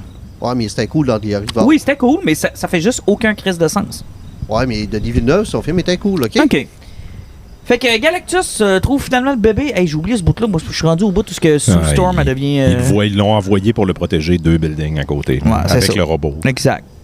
Puis là, finalement, ils sont obligés de ramener le bébé. Puis là, t'as le Sue Storm qui pète une coche. C'est qu'elle a fait quelque chose qu'on n'a jamais vu au cinéma. Elle utilise 100% de ses pouvoirs à faire voler Galactus. Finalement, t'as Silver Surfer qui arrive, qui fait un dropkick qui achève Galactus. Et là, Chris, Sue Storm, elle meurt parce qu'elle a trop utilisé ses pouvoirs. Ça s'est jamais vu. Ça, par contre, C'était pas dans le 2, ça? moi, ça, c'est... C'était dans le deux. C'était dans le deuxième Ce que Fantastic j'ai Four. trouvé intéressant de cette scène-là, puis il y a du monde qui retête, avec ses pouvoirs-là, Titan, capable de, devrait pas être capable de gérer Galactus. Moi, je l'ai vu, puis ça, c'est une affaire qui fonctionne dans le film. On parlait de son rôle de mère. Tu sais, là, on entend parler de genre une mère que son bébé va se faire écraser, puis elle lève un char. C'est cette scène-là dans le film. C'est ça qu'il voulait nous montrer. Genre, pour protéger son enfant, elle se vide. Il faut jamais oublier que Silver Surfer, que le pouvoir cosmique aidé par Galactus, est capable de passer à travers ce force field-là. Oui. Oui, mais pas quand elle a un bébé. C'est Oui. comme... vous avez-tu déjà écouté 28 jours de nuit? Non. Le film de Ouais. vampire avec Josh Hartnett? Oui. Ou le film... Ah, c'est 30 Days of Night. Ouais, 30 Days of Night. Ouais. Puis ils te mettent une règle dans le film que ces vampires-là, dans le fond, plus ça fait longtemps qu'ils sont vampires, plus ils sont forts. Mais cette règle-là ne s'applique pas à Josh Hartnett dans le film parce qu'une demi-heure après, quand il y a une hache, il est capable de tuer tous les vampires. Fait que quand t'es Josh Hartnett pis t'as une hache, T'es les correct. règles ne s'appliquent pas. Fait que c'est un peu ça Quand le tu Storm là-dedans. réussis à pogner un seul axe Vorpal plus 5 du village, Ben voilà. C'est Tu ça. règles tous Elle les a l'épée problèmes. Vorpal. tu règles tous les problèmes. C'était juste ça. Là. Mais sauf que. Elle le pousse. Elle pousse, puis elle meurt. Puis lui s'en va, genre. Alors que moi, je pensais que la scène de Thunderbolt, c'était les Fantastic Four qui disent ah, si on a de la merde avec Galactus, il s'en vient pour vous autres aussi. Ou on l'a téléporté chez vous sans faire exprès. Ou on Moi, l'a- j'étais sûr c'était ça. J'étais là. le reveal, c'est que là, il va arriver, il va checker autour, il va voir notre terre, là, il va dire, me reposer genre 1 an ou 2, puis aller manger ça. Puis là, ils vont avoir genre un regain de conscience et ils vont dire, il faut aller aider le monde à qui on a donné le problème. J'étais là, c'est sûr que c'est ça. Ça s'écrit tellement tout seul que ça peut pas être autre chose. Puis c'est bon. C'est une bonne idée dans le sens où, hey, on l'a poussé dans un autre univers sans s'en rendre compte. Là, c'est eux autres qui sont affectés par ça. On va aller les avertir. C'est comme ça que tu les intègres. Exact, c'est ça. On va être le Silver Surfer, mais à l'inverse, où on va aller lui dire, hey, en passant, nous autres, on l'a battu une fois. C'est facile, vous avez juste à téléporter votre terre. Ben, non, ils vont trouver un effet comme genre, la technologie n'existe pas, fait qu'on peut pas téléporter. Puis là, ils seront pas pris au sérieux parce qu'ils ont son kit 60s puis que la technologie ne fit pas. Ouais, ça s'écrit tout seul, là, ça aurait dû être ça. Ah, mais c'est ça, mais finalement, le Sue est mort. Là, on se rend compte que le bébé est plus puissant qu'on le pense, puis il touche à sa mère, puis il a fait revivre avec du pouvoir cosmique. Encore quelque chose qu'on n'a jamais vu. Sue Storm qui se fait ressusciter par du pouvoir cosmique. Jamais vu ça dans aucun film. Fantastic Four and the Silver Surfer. Ah oui, c'est vrai, Silver Surfer l'a fait revivre avec le pouvoir cosmique. Ouais.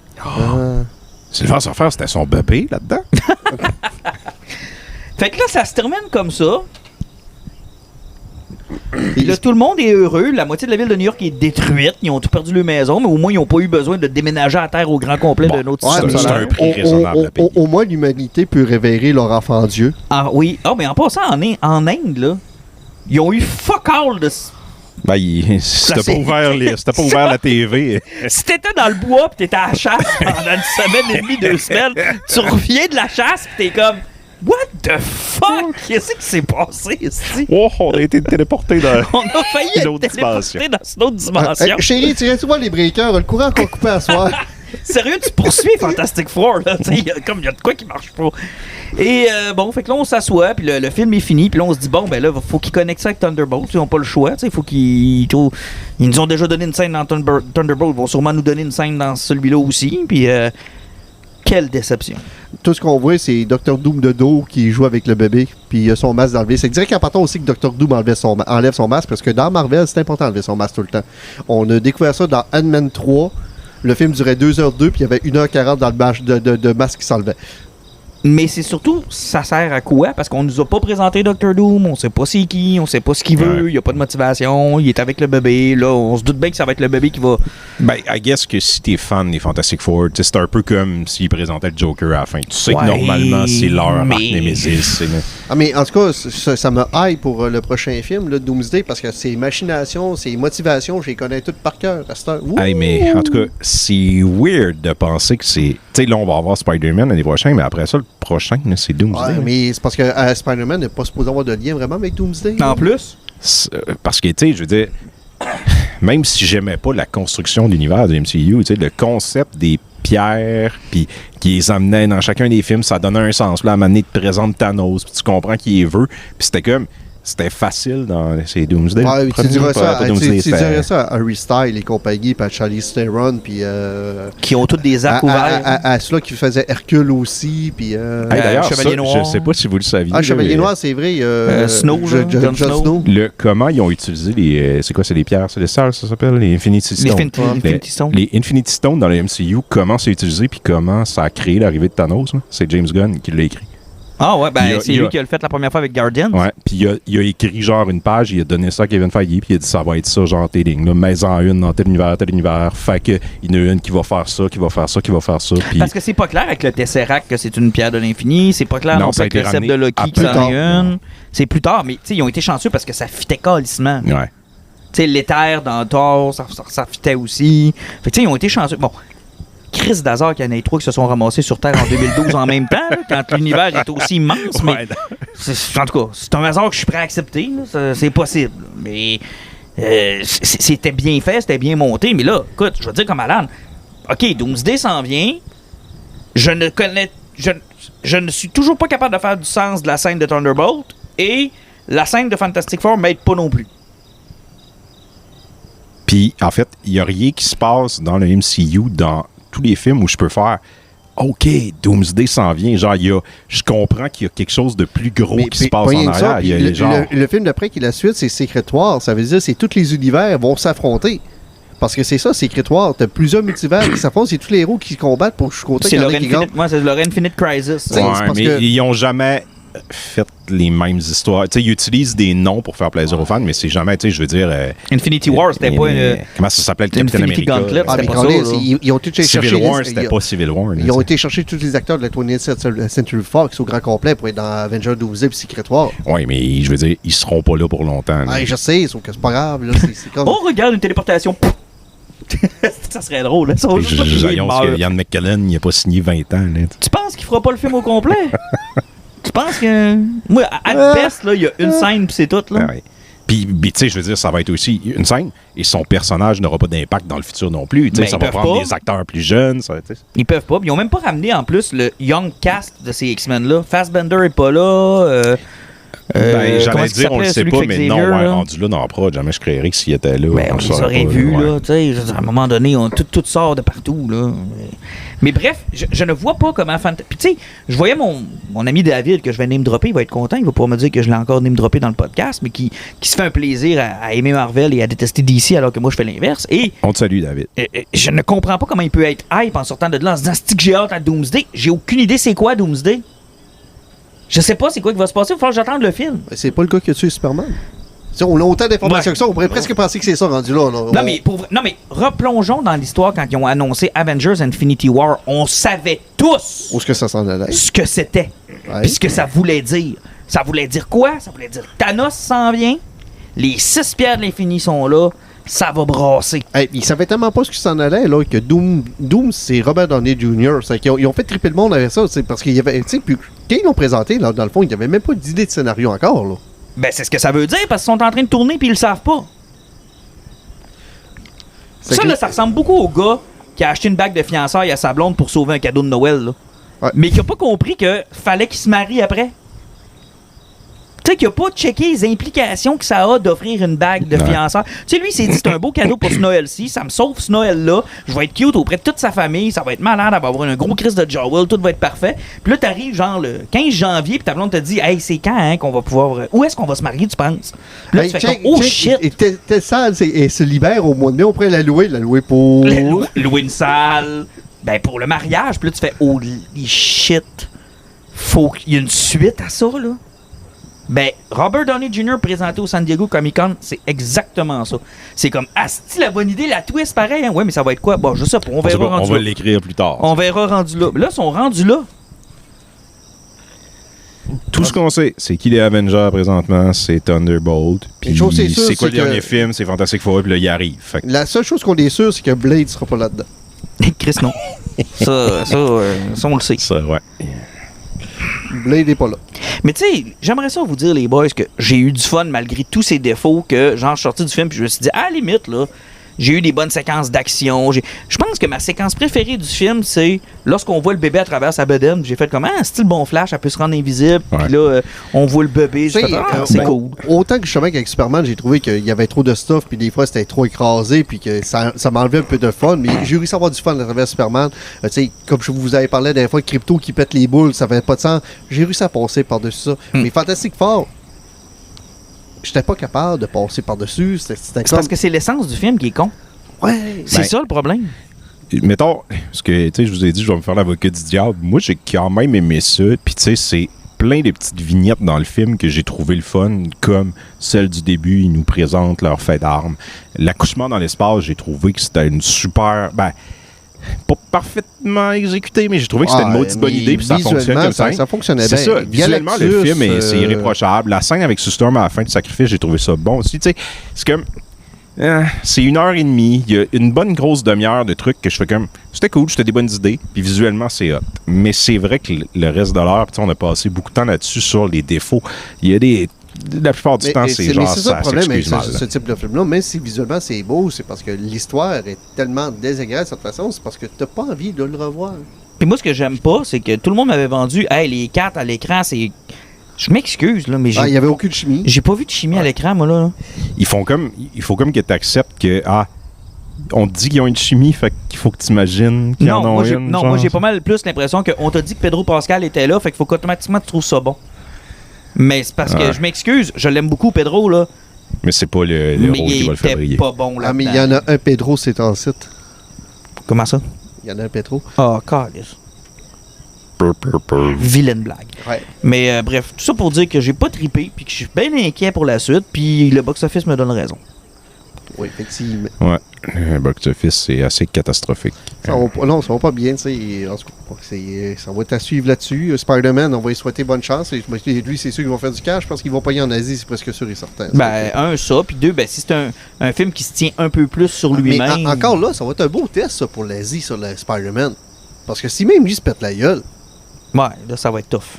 Ça veut dire qu'il n'y a plus rien qui pogne là-bas, là. Ça va être très tough. Ça va être très tough. Puis la super-héros fatigue, tu sais, on a quand même eu un bon film de super-héros cette année. Puis bon, à part nous autres, ça a l'air que tout le monde a aimé Fantastic Four, là, dans les critiques et autres. Donc ça veut dire que, mettons au minimum, je le donne, ils ont 2 bons films de super-héros. Ça marche pas. Ouais, c'est ça.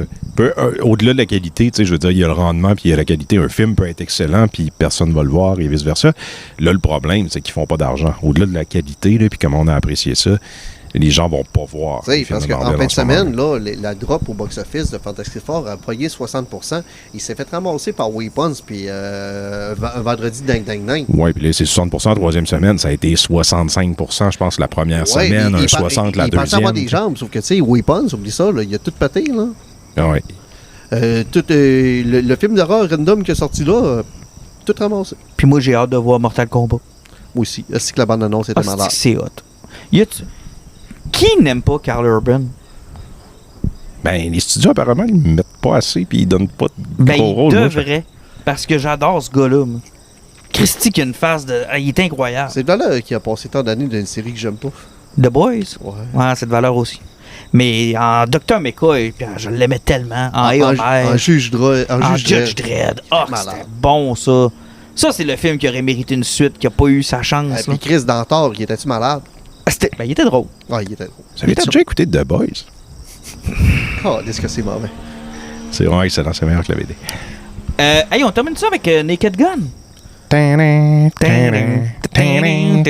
On est censuré sur YouTube, Apple. Laissez-moi vous dire une chose. Maudit que je suis content de voir les comédies au cinéma revenir, puis surtout avoir un bon score et une bonne critique.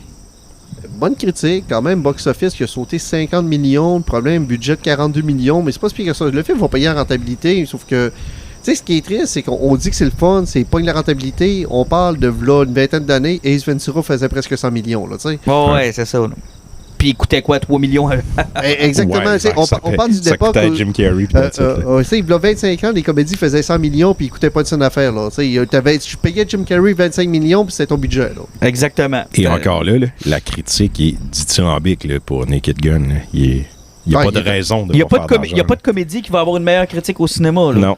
Tout est là. Tu n'as pas d'excuses autre que c'est pas ton genre d'humour ou encore t'étais pas un fan des premiers ou...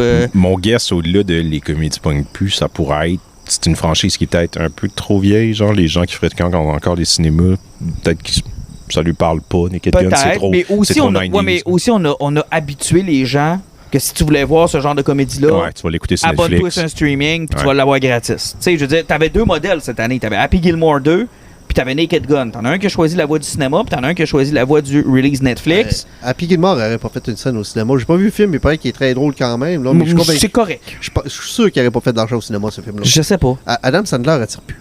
Mais c'était correct, là. C'est un bon film. Mais tu vois, j'aime ça les comparer parce que Happy Gilmore a appliqué la recette que Dumb and Dumber 2 a appliqué, que Bonjour les vacances, là, avec Chevy Chase a appliqué, que tous les comebacks de comédie des 90s a appliqué, c'est-à-dire on reprend les gags de ces films-là, puis on les refait, ou on les repousse, ou on les met plus loin, puis on a le même beat que ces films-là, dans le but que tu fasses tout le temps comme comme dans l'ancien.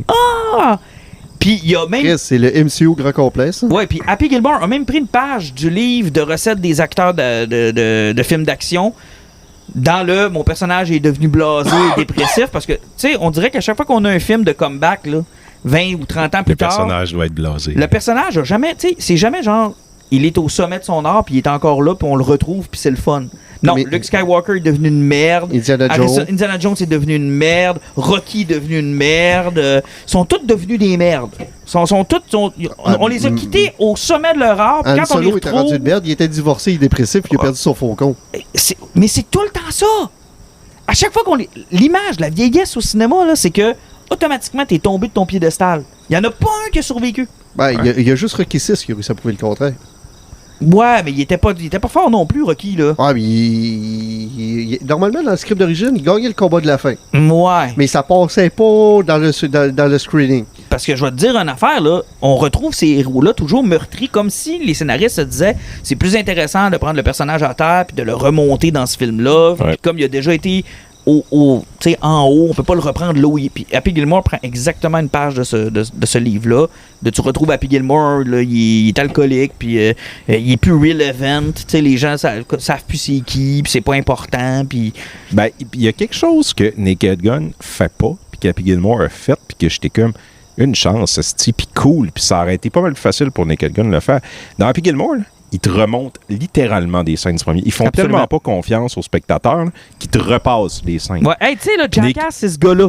Ouais. Comme, OK. On te le représente, on te remet la scène dans laquelle il est apparu pour te mettre en contexte. Naked Gun ne tombe pas dans ce piège-là de te remettre les scènes. Parce que Naked Gun, ils ont décidé de faire la chose suivante, c'est-à-dire, notre seul lien avec l'origine, c'est que c'est son fils, même si ça fait aucun Christy de sens, parce que dans le troisième film, c'était en 93, Liam Neeson a 73 ans, là. Ça fait aucun sens, là. Tu sais, je veux dire, Liam Neeson, ça fait pas de sens. C'est pas grave. C'est le seul lien qu'on met. Puis Frank Drebin Jr. est l'équivalent de son père. C'est tout. Il est dans Police Squad, puis il est pince à rire, puis il est pas au courant de l'univers dans lequel il évolue. Genre, exactement. Puis il a tué son millième criminel. Même chose. Tu sais, c'est le même genre de gars que Leslie Nielsen. La seule chose qui m'a gossé dans Naked Gun, c'est que Liam Neeson, tu sais, ils ont voulu qu'il joue son personnage de gars d'action un peu un peu bête, un peu rude, un peu rough. Il y aurait eu, je pense, aspect à l'adoucir un peu. Là. Oui. Parce que là, il faisait un double rôle. Il a été typecasté pour ça, mais c'est vrai qu'il est un peu abrasif comparativement à comment Liam Neeson le jouait, plus qu'une espèce d'épais heureux. Mais c'est parce que l'affaire, c'est qu'il joue deux rôles. Le premier rôle, c'est celui du contre-casting, pour lequel il est parfait, mais il se parodie lui-même. Puis cet élément-là, je suis pas sûr qu'il était tant nécessaire. Parce que tu veux faire du Naked Gun ou une parodie de ce que Liam Neeson faisait comme film d'action? Ah, mais c'est pas si pire que ça. Ils l'ont pas trop mis d'avance. Il y a deux séquences qu'ils l'utilisent. Là. Mais ça me gosse un peu. Ça me gosse un peu. Mais pour le reste, avez-vous ri? Ah, sérieusement, je pleurais, là. Puis, j'étais pas capable. J'ai parlé tout le long du film en pleurant, en faisant comme c'est ça qui va arriver, ça qui va arriver, là. C'est. Tu sais, parce que le film a plein de types d'humour différents. Absolument. Je pense que tout le monde va y trouver un peu son compte. La scène avec le bonhomme de neige, j'y repense à tous les jours, puis je ris depuis que je l'ai vu, genre. Puis.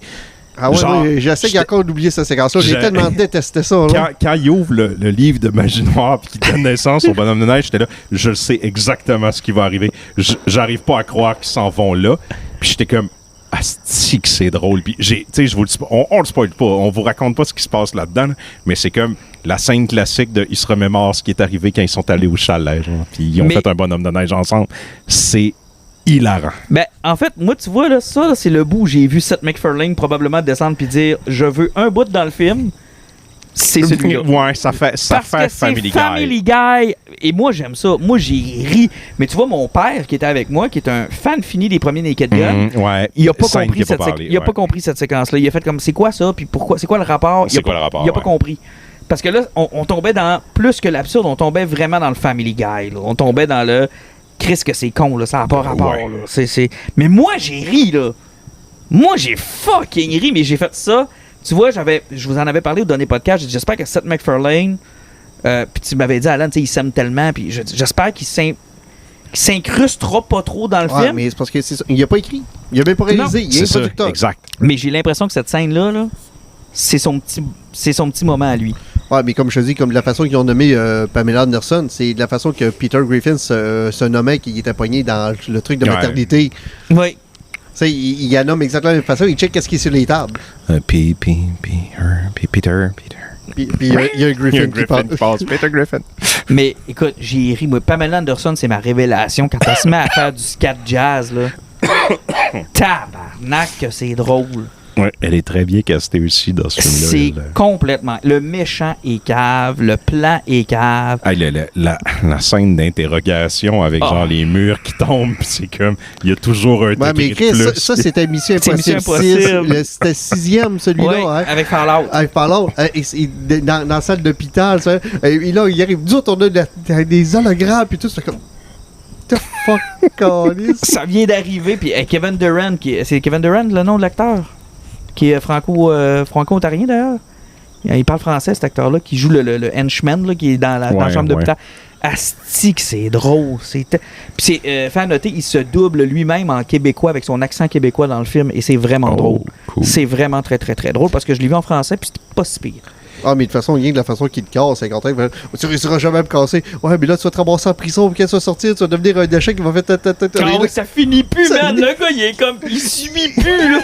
Puis il pleure, fait comme c'est pas vrai que ça va m'arriver. Ça a tellement pas Puis je vous rapport. dirais même la scène dans la bande-annonce qui me gossait. Là, Oui, avec, je voulais qu'on en parle. Il a mangé un tacos, puis Puis il va j'étais chier. là. Finalement, de la manière que c'est présenté, Ouais. comment ça nous l'est mis, j'étais là.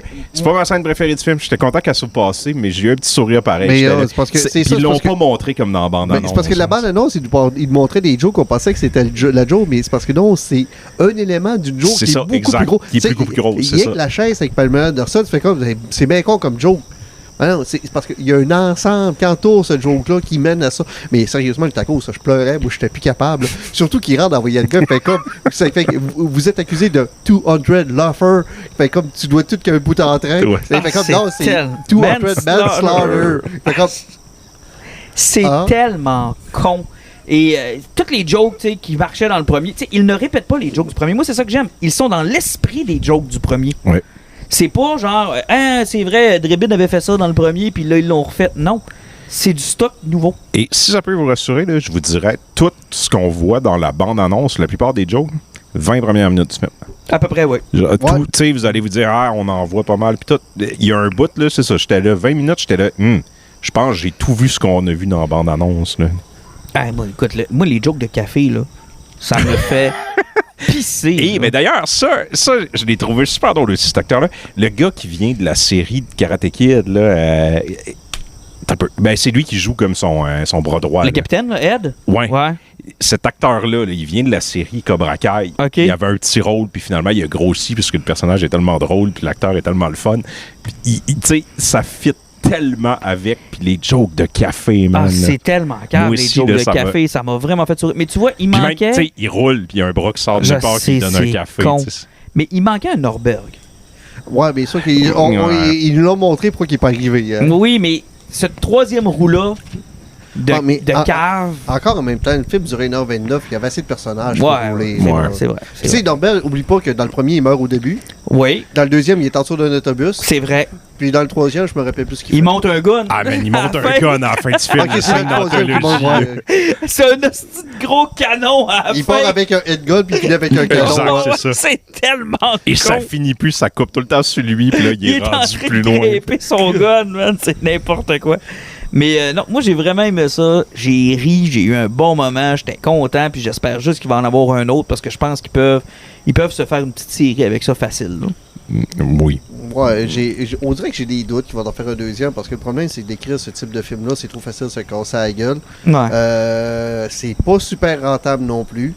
Mais tu sais, là, J'ai l'impression que c'est un truc comme genre Amazon va dire, genre on peut en faire un autre. Puis Ça pas va être... avec ça, c'est parce que si ils en font un autre, est-ce que Seth MacFarlane va vraiment décider de prendre le contrôle et s'aimer pour de vrai cette fois-là? Parce que, genre, le gars créatif en arrière, là, on parle de McFarlane, C'est Lonely là, mais Island. c'est les gars de Lonely Island. C'est Akiva Schiffer qui réalise, puis la gang de Lonely Island, là, il faisait beaucoup de vidéoclips Ouais. avec, comment il s'appelle, le gars de Andy Brooklyn? Samberg. Andy Samberg. En fait, c'est qu'il faisait beaucoup de SNL Short. Ouais. Qui était à l'époque que Andy Samberg était à Saturday Night Live, ils avaient un segment qui était digital short. Donc, ils s'amusaient à créer des sketchs avec de la musique où ils faisaient des chansons. Puis, écoute, ils ont fait des affaires là-dedans. My Dick in a My Box. Dick in a Box. Ils ont fait Michael Bolton aussi avec Pirates des Caraïbes. C'était Ouais. tellement con. Sa belle-mère. m'a amené, il y a l'histoire de belle-mère, Ouais, avec il y a le Justin gosse à la Timberlake, poudre, il y a le gosse à la poudre, il y a...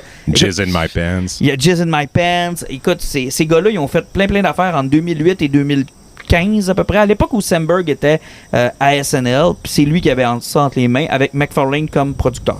Ouais. Puis tu voyais aussi que le script avait probablement été écrit il y a longtemps, parce que des jokes de Black Eyed Peas, puis une référence à Mission Impossible 6. Ouais. Moi C'est- aussi, j'ai fait c'est comme- le scénario probablement ça qui faisait un bout il date qui pas de était- 2024. Là. Non, ce film-là devait probablement être dû pour Ces tablettes 2019, de- ouais, 2020, c'est ça. 2018. Dans ces là. autos, c'est sûr et certain. D'après moi, ce film-là devait sortir dans ces années-là, puis ça a comme tellement traîné, il y a tellement eu de stock, de niaisage, puis t'as eu toute la chicane entre Zucker puis McFarlane aussi, parce que Zucker, j'ai vu un podcast dans lequel il était en crise après ce film-là, parce que lui-même avait un script pour un Naked Gun 4 Ouais. qui a été refusé par le studio, puis lui, il haït McFarlane, là. Il dit, ce gars-là est arrivé comme un demi-dieu sur le projet, puis ça a tout chié ma patente, puis je l'haïs, Ouais, puis il s'est fait tasser. il s'est fait tasser, puis lui, il se voit comme le créateur de Naked Gun, puis de ce genre d'humour-là, puis ce qui est pas faux, là. Mais Il doit plus être rendu jeune, par exemple. il est pas jeune, mais en même temps, tu sais, j'ai de la misère à dire que ce film-là... Mel Brooks va faire Spaceball. Ben, c'est ça. Mais j'ai de la misère à dire à ce gars-là qu'il t'a pas rendu hommage, McFarlane, là. Non, ils ont fait Tu une belle sais, job. je veux dire... Moi, j'ai reconnu le type d'humour, j'ai vu un hommage, un amour profond des trois premiers, puis un respect pour ce que c'est que Naked Gun. C'est beaucoup plus proche d'un Naked Gun que n'importe quoi des trucs de McFarlane. Genre, Absolument. sa patte est pas très très grosse. sur le Non. film, là. Puis tu vois que le gars, visiblement, respecte et aime ces films-là Ouais. pour lui avoir donné cette attention-là, puis d'avoir pris le temps de le faire, on va se le dire, là, ça a été long à développer. Ouais, puis tu sais, ça respecte l'essence parce qu'il n'y a pas 5 secondes qu'il n'y a pas une joke. Ah, ça arrête C'est jamais. vrai, c'est vrai. Ça Ça arrête mitraille. Tu Jamais. sais, quand t'écoutes un Naked Gun, là, c'est comme quand t'écoutes Y a-t-il le pilote dans l'avion, là. C'est parce que des fois, tu fais comme, ouais, il me semble qu'il n'y a pas de joke, ça fait 3 minutes, mais tu fais comme, donc t'as pas vu tout ce qui s'est passé à l'entour, puis tout ce qu'ils ont dit, il n'y a pas une phrase qui a eu du sens, puis dans le background, là, il y Ça a une arrête poule, jamais. il y a une poule qui est sortie des choses de période, ça arrête jamais, là. Naked Gun, fallait que tu l'aies vu au moins 3 ou 4 fois pour comprendre toutes Ouais, les pour jokes, tout parce que voir. tu riais, parce qu'à chaque fois que tu ris, t'en manques une. Tu manques un flash, tu manques un back. Moi, quand il se passe de quoi dans le back, là. Puis surtout que Leslie Nielsen, il est toujours en train de marmonner quand il parle. Ah oui, puis il Tu dit sais, de la merde, Il sait que les arrêts, là, mais tu sais, c'est le même problème quand j'ai été voir le film où j'ai vu en anglais. Liam Neeson, des fois qu'il parle de ça, le gars au bar, là, hein, C'est que c'est drôle, ça. qui dit, tu te rappelles pas de moi, t'as tué mon frère, là, puis il raconte J'ai l'histoire. tué beaucoup de monde. La fin de ce joke-là, man, j'en revenais pas qu'il était allé là. J'ai Ah, je fait comme- pleurais, moi, j'étais cassé. J'ai là. fait oh non, c'est donc ben cave. Mais il y a plein de bons flashs. Tu sais, la file d'attente pour se faire péter la gueule, là. Je l'ai ri fort, là. Moi, je riais, mais vraiment fort, là. Il y a eu le Crane qui vient chercher le char. J'ai Ah, vraiment mon Dieu. ri fort, Ouais. là. Ouais, mais tout le Chris, monde, quoi. il y a que dans le bar qui essaie d'assommer le gars pour rentrer. Je pense qu'il l'a tué là, ça n'a aucun sens. Question, le Crane, ton père, as-tu? Oui. Il a poigné la vraiment- référence. Ah, ok. il a vraiment ri, là. C'était câble. Puis là, tout le monde joue le jeu. Tu sais, tout le monde est comme oh. Ouais. Ah! Quand ton chum ben chaud s'en va à la machine puis il essaie de ramasser un tatou. C'est que c'est cave. Et tu sais, il y a plein de jokes comme ça. Et ils ont même récupéré une joke de la série Police Squad. À la fin, quand le générique fige, Ouais. sauf eux autres. Hey, ça, là, ils faisaient ça dans la série Police Squad. Avant que ce soit un film de Naked Gun, From the Fires of Police Squad. Puis moi, j'étais un fan de la série, là. Puis cette joke-là, c'est que, à un moment donné, il arrête le méchant de l'émission. Puis là, ils passent les menottes, puis ils font un peu comme un Scooby-Doo, là, en tout cas. C'est de valeur que vous étiez sur mon chemin, sinon j'avais vraiment réussi mon plan. Puis là, les deux gars font « Ah, mais on était là! » Puis là, ça fige. Mais le voleur, lui, il fige pas. Puis là, il est comme... Il réalise que... Ben voyons, il y a personne... Fait que là, il enlève ses menottes, il est comme... Il part, puis il essaie de se sauver, puis il se rend compte qu'il est pogné dans l'écran. Man, Oh mon Dieu. c'est hilarant. Joke c'est- méta. C'est hilarant, puis ils l'ont repris à la sauce un peu 2025, puis j'ai fait comme ah, c'est que drôle.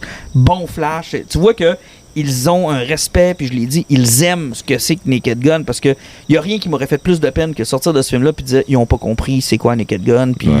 ils ont juste voulu surfer sur le nom, puis ils ont amené ça à... Ah, non, on a vraiment ri, j'ai pleuré tout le long, puis sérieusement, allez voir ça, puis tu sais, c'est ça qui est le fun aussi, c'est parce que c'est pas le genre de comédie où ce que tu mets le savoir, faut que tu sois attentif, puis tu Ah sais oui, qu'est-ce oui, qui se oui. passe. Puis tu peux le revoir surtout, parce que Puis- tu sais, une comédie, c'est vite consommé. Ah oui, mais sauf que c'est ça qui est bien, aussi stupide que ce film-là, hein, c'est des comédies un peu intellectuelles, parce que tout tes sens sont stimulés, que ce soit avec ton audition, tout au grand complet, c'est visuel, c'est auditif, c'est sans arrêt, là, puis c'est du début à la fin, ça dure 1h29, là, puis c'est non-stop. Ah, c'est très bon. Allez voir ça. Hey, on finit ça avec notre poison, les amis?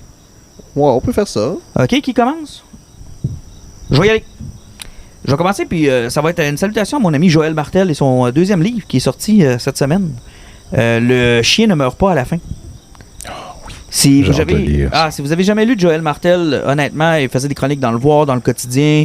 C'est un gars qui fait de la musique, fait du jeu vidéo. C'est un geek assumé, soit dit en passant, Joël. C'est un gars qui trippe sur tout ce qui se passe dans le domaine geek. Puis il s'est mis à l'écriture après que ben des gens lui aient dit « Hey, tu devrais écrire un livre, on aime ça de suivre des chroniques. » puis tout. Et c'est tellement bon, c'est pas dur à lire, c'est pas très long. Le premier livre s'appelait « Comme un long accident de char ». Puis tu sais, il a le don de prendre des sujets comme la mort de son père, puis de nous faire vivre les derniers moments de son père, mais avec un paquet d'anecdotes qui n'ont pas de bon sens, des référents à la région, des trucs qui sont des fois drôles, des fois tristes, émouvants. C'est un beau moment. Puis dans Le chien ne meurt pas à la fin, ce qui est vraiment le fun, c'est qu'il rythme sa vie au nombre d'animaux qu'il a eu dans sa vie. Comme chacun des animaux qui ont fait un passage avec lui est un témoin de ce qu'il a vécu à ce moment-là, puis de quel genre de personne il était, puis et c'est vraiment drôle, tellement qu'à la fin du livre, tu te retrouves à faire un peu le même genre d'exercice.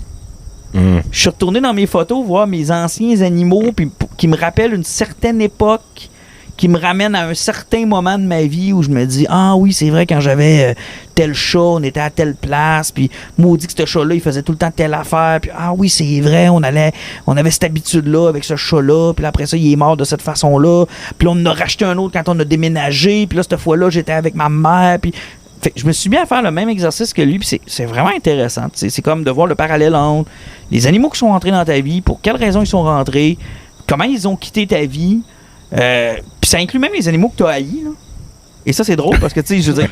Ouais, c'est pas tous des beaux passages. C'est pas toujours, tu sais, genre des animaux qui sont cool, tu sais, qui sont hot, ou que tu as des bonnes expériences, ou qui te ramènent des moments, tu fais comme, ouais, non, ça, c'était pas un bon moment, tu sais.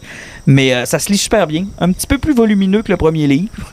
Ramène les personnages du premier livre aussi. Donc, si vous n'avez pas lu le premier, peut-être commencer avec un long d'accident de char pour vous familiariser avec son style d'écriture. Puis écoute, j'y ai dit en entrevue cette semaine, je t'attacherais dans mon sous-sol pour que tu m'écrives des livres, genre juste pour moi. Comme j'aimerais ça en avoir tout de suite un autre. Je vous ai déjà parlé de mon deuil de lecture. Ben, je suis là-dedans, là, littéralement là-dedans. J'aimerais ça en lire un autre. Puis si je ne m'abuse, il y a à peu près, ben, tu sais, mettons un petit peu plus vieux que nous. Fait que genre, culturellement parlant, je pense que les références sont exactement... C'est direct dedans, là, quand il parle des années 90, 80, fin 80, début 90, là, tout de suite, tu fais comme, ah, ben oui, ça, j'ai connu ça. Puis les gens qui restent à Alma vont se reconnaître encore plus, parce que là, évidemment, ils parlent de rue d'Alma, de coins de rue, d'institutions qui ont été dans ce coin-là, d'endroits où ils allaient, puis là, tu te dis, ok, moi... Puis sinon, ben, vous faites comme quand t'écoutes Once Upon a Time in Hollywood de Quentin Tarantino. Tu fais comme, j'imagine que ça doit dire quelque chose à quelqu'un, mais ça, pas à moi. J'ai quand même réussi à comparer à Quentin Tarantino. C'est pas pire. Quand même pas si pire que ça. Ouais, puis, ça ressemble un petit peu à Proust, qui, au lieu d'utiliser les petits gâteaux Madeleine pour décoller la mémoire, lui utilise des animaux. Je suis content, les criquets sont naturels ce soir dans le podcast. C'est les vrais criquets, check. C'est quand même moins bon que la mouche tantôt. Oui, mais quand même, j'ai mes criquets, c'est le fun. J'ai même pas besoin d'avoir un son d'effet. Non, je vais y aller dans le très très court, là, parce que là, en fin de semaine, j'ai lu beaucoup de Superman, je me suis rattrapé. Et il y a une nouvelle série écrite par Dan Slott qui s'appelle Superman Unlimited, qui vient de commencer, ça fait 3 mois. Il y a 3 numéros de sortie.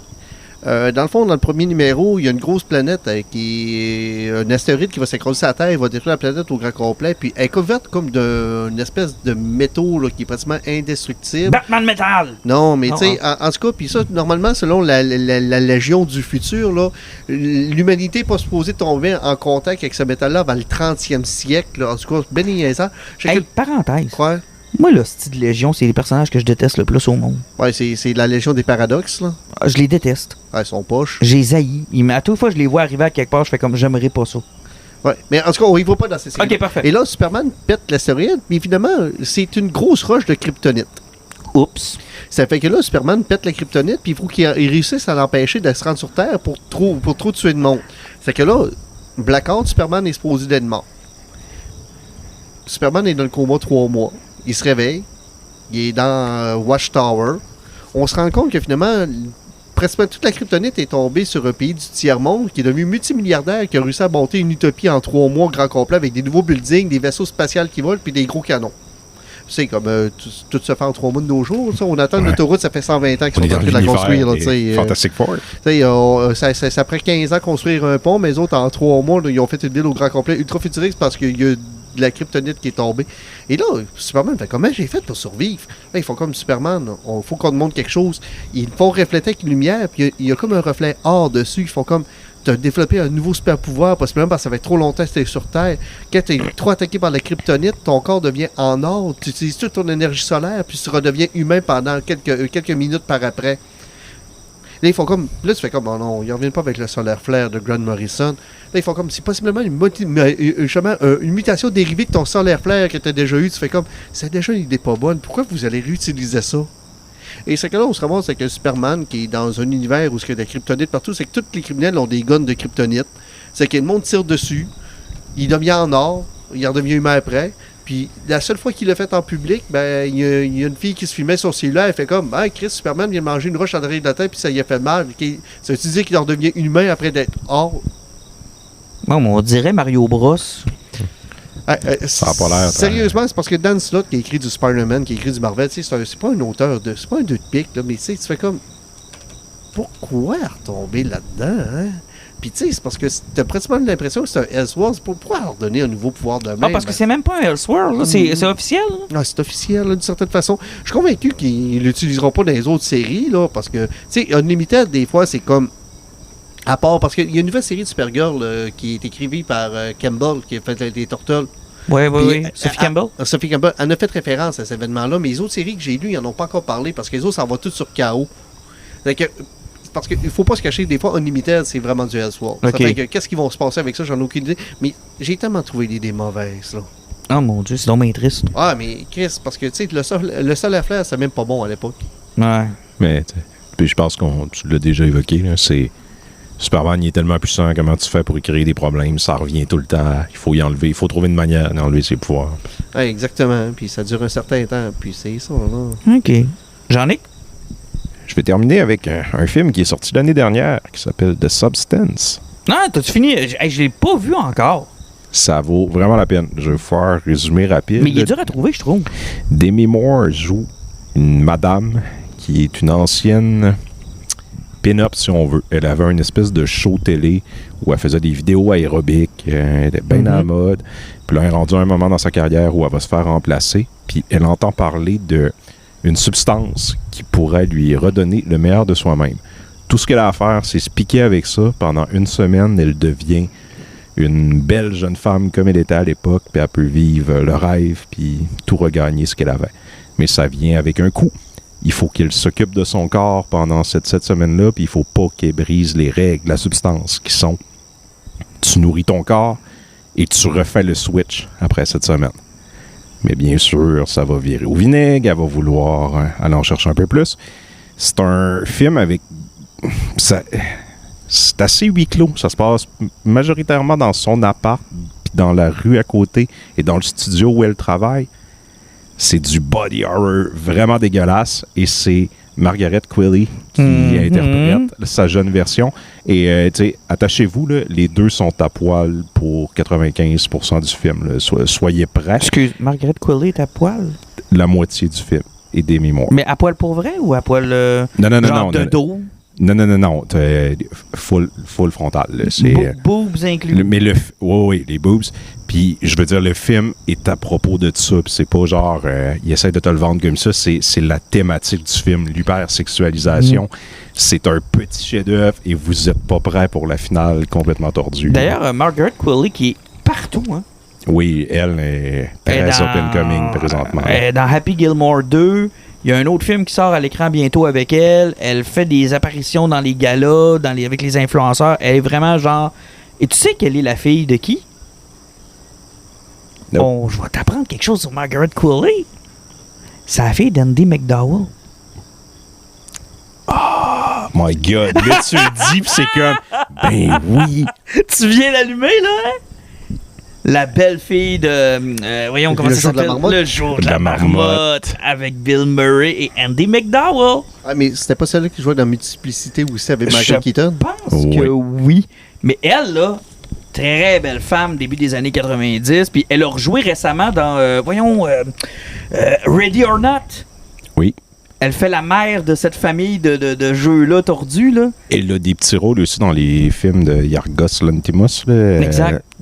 Puis Margaret Qualley a joué aussi dans un truc d'un réalisateur québécois, là, My Cylinder Day, je pense, où elle travaille dans une agence où elle répond au nom de Salinger pour les fans qui voudraient le voir. Mais sortir, c'est vraiment la super. fille de Andy McDowell. Ah ben ça fait du sens. Là. Ben, T'as regardé les deux. oui, puis écoute, elle y ressemble un peu. Là, mais là, je pense que j'ai donné l'argument qui fait que tu vas écouter le film. Ah, absolument. Boum. Il va les downloader tout de suite en arrivant tantôt. Mais c'est, tu sais, c'est... Puis Demi Moore, c'est le fun aussi. Parce que, genre, tu sais, c'en est une actrice sexy qui était beaucoup là pour son corps dans les années 90, puis qui était un petit peu disparue, puis genre, là, elle a une chance de briller, puis elle a vraiment comme un film Non, où ça forcément, je tient le ses vois. épaules, là. Mais le Et problème- Gâtez-vous. Mais le problème de ce film-là, c'est que je le trouve peu accessible. J'ai voulu Ouais. l'acheter en DVD, j'ai trouvé nulle Je te le part. prêterai parce que oui, c'est le Blu-ray est difficile à trouver, il est pas sur aucune chaîne, ben il est sur... Ben, il était Amazon en location, mais tu sais, à Ouais, 20$, à c'est 20$. quelque chose. Là. J'ai fait comme, je me dépenserais pas 20$ pour louer un film. là. C'est une chaîne de streaming qu'il avait produit, là, j'oublie laquelle, genre, j'ai Yuzu dans la tête, mais c'est pas ça, là. Hulu, Yuzu. je pense. Je pense que C'est des Hulu, sushis, là. ça. Mais non, faut absolument que je le vois. Puis moi, Margaret Qualley, je l'adore. Puis elle était justement dans Happy Gilmore 2 quand je l'ai vue. J'ai fait, hein, elle est encore là. Puis il y avait des rumeurs de Bond Girl hein, avec elle. Ah, frère, une excellente Bond girl. Parce qu'aux Oscars de cette année, elle a dansé sur le numéro spécial qu'on a fait sur James Bond. Il y avait un numéro de James Bond, puis au début, on fait le thème, puis elle danse. Parce qu'elle fait de la danse, là, je sais pas à quel niveau elle s'est rendue, mais... Mais là, jamais je croirais qu'ils ont casté la Bond girl avant de caster James Bond. ben, mais ça se pourrait, peut-être. ça se pourrait, C'est- là. Écoute, pourquoi pas? Avant même d'avoir un scénario? Avant même de hey, Peaky Blinders, tu connais ça, toi? C'est excellent. C'est ton Ouais, genre, c'est parce que c'est ces scénaristes-là qui ont été embauchés par Denis Villeneuve. Ouais, c'est Sont-ils bons, le là? showrunner. Oui, OK, fait qu'on est en confiance? valeur sûre. OK, c'est bon. C'est déjà tout, messieurs? Ça doit être vrai. Bon, ben, je vous souhaite une bonne soirée. Bonne soirée. Salut.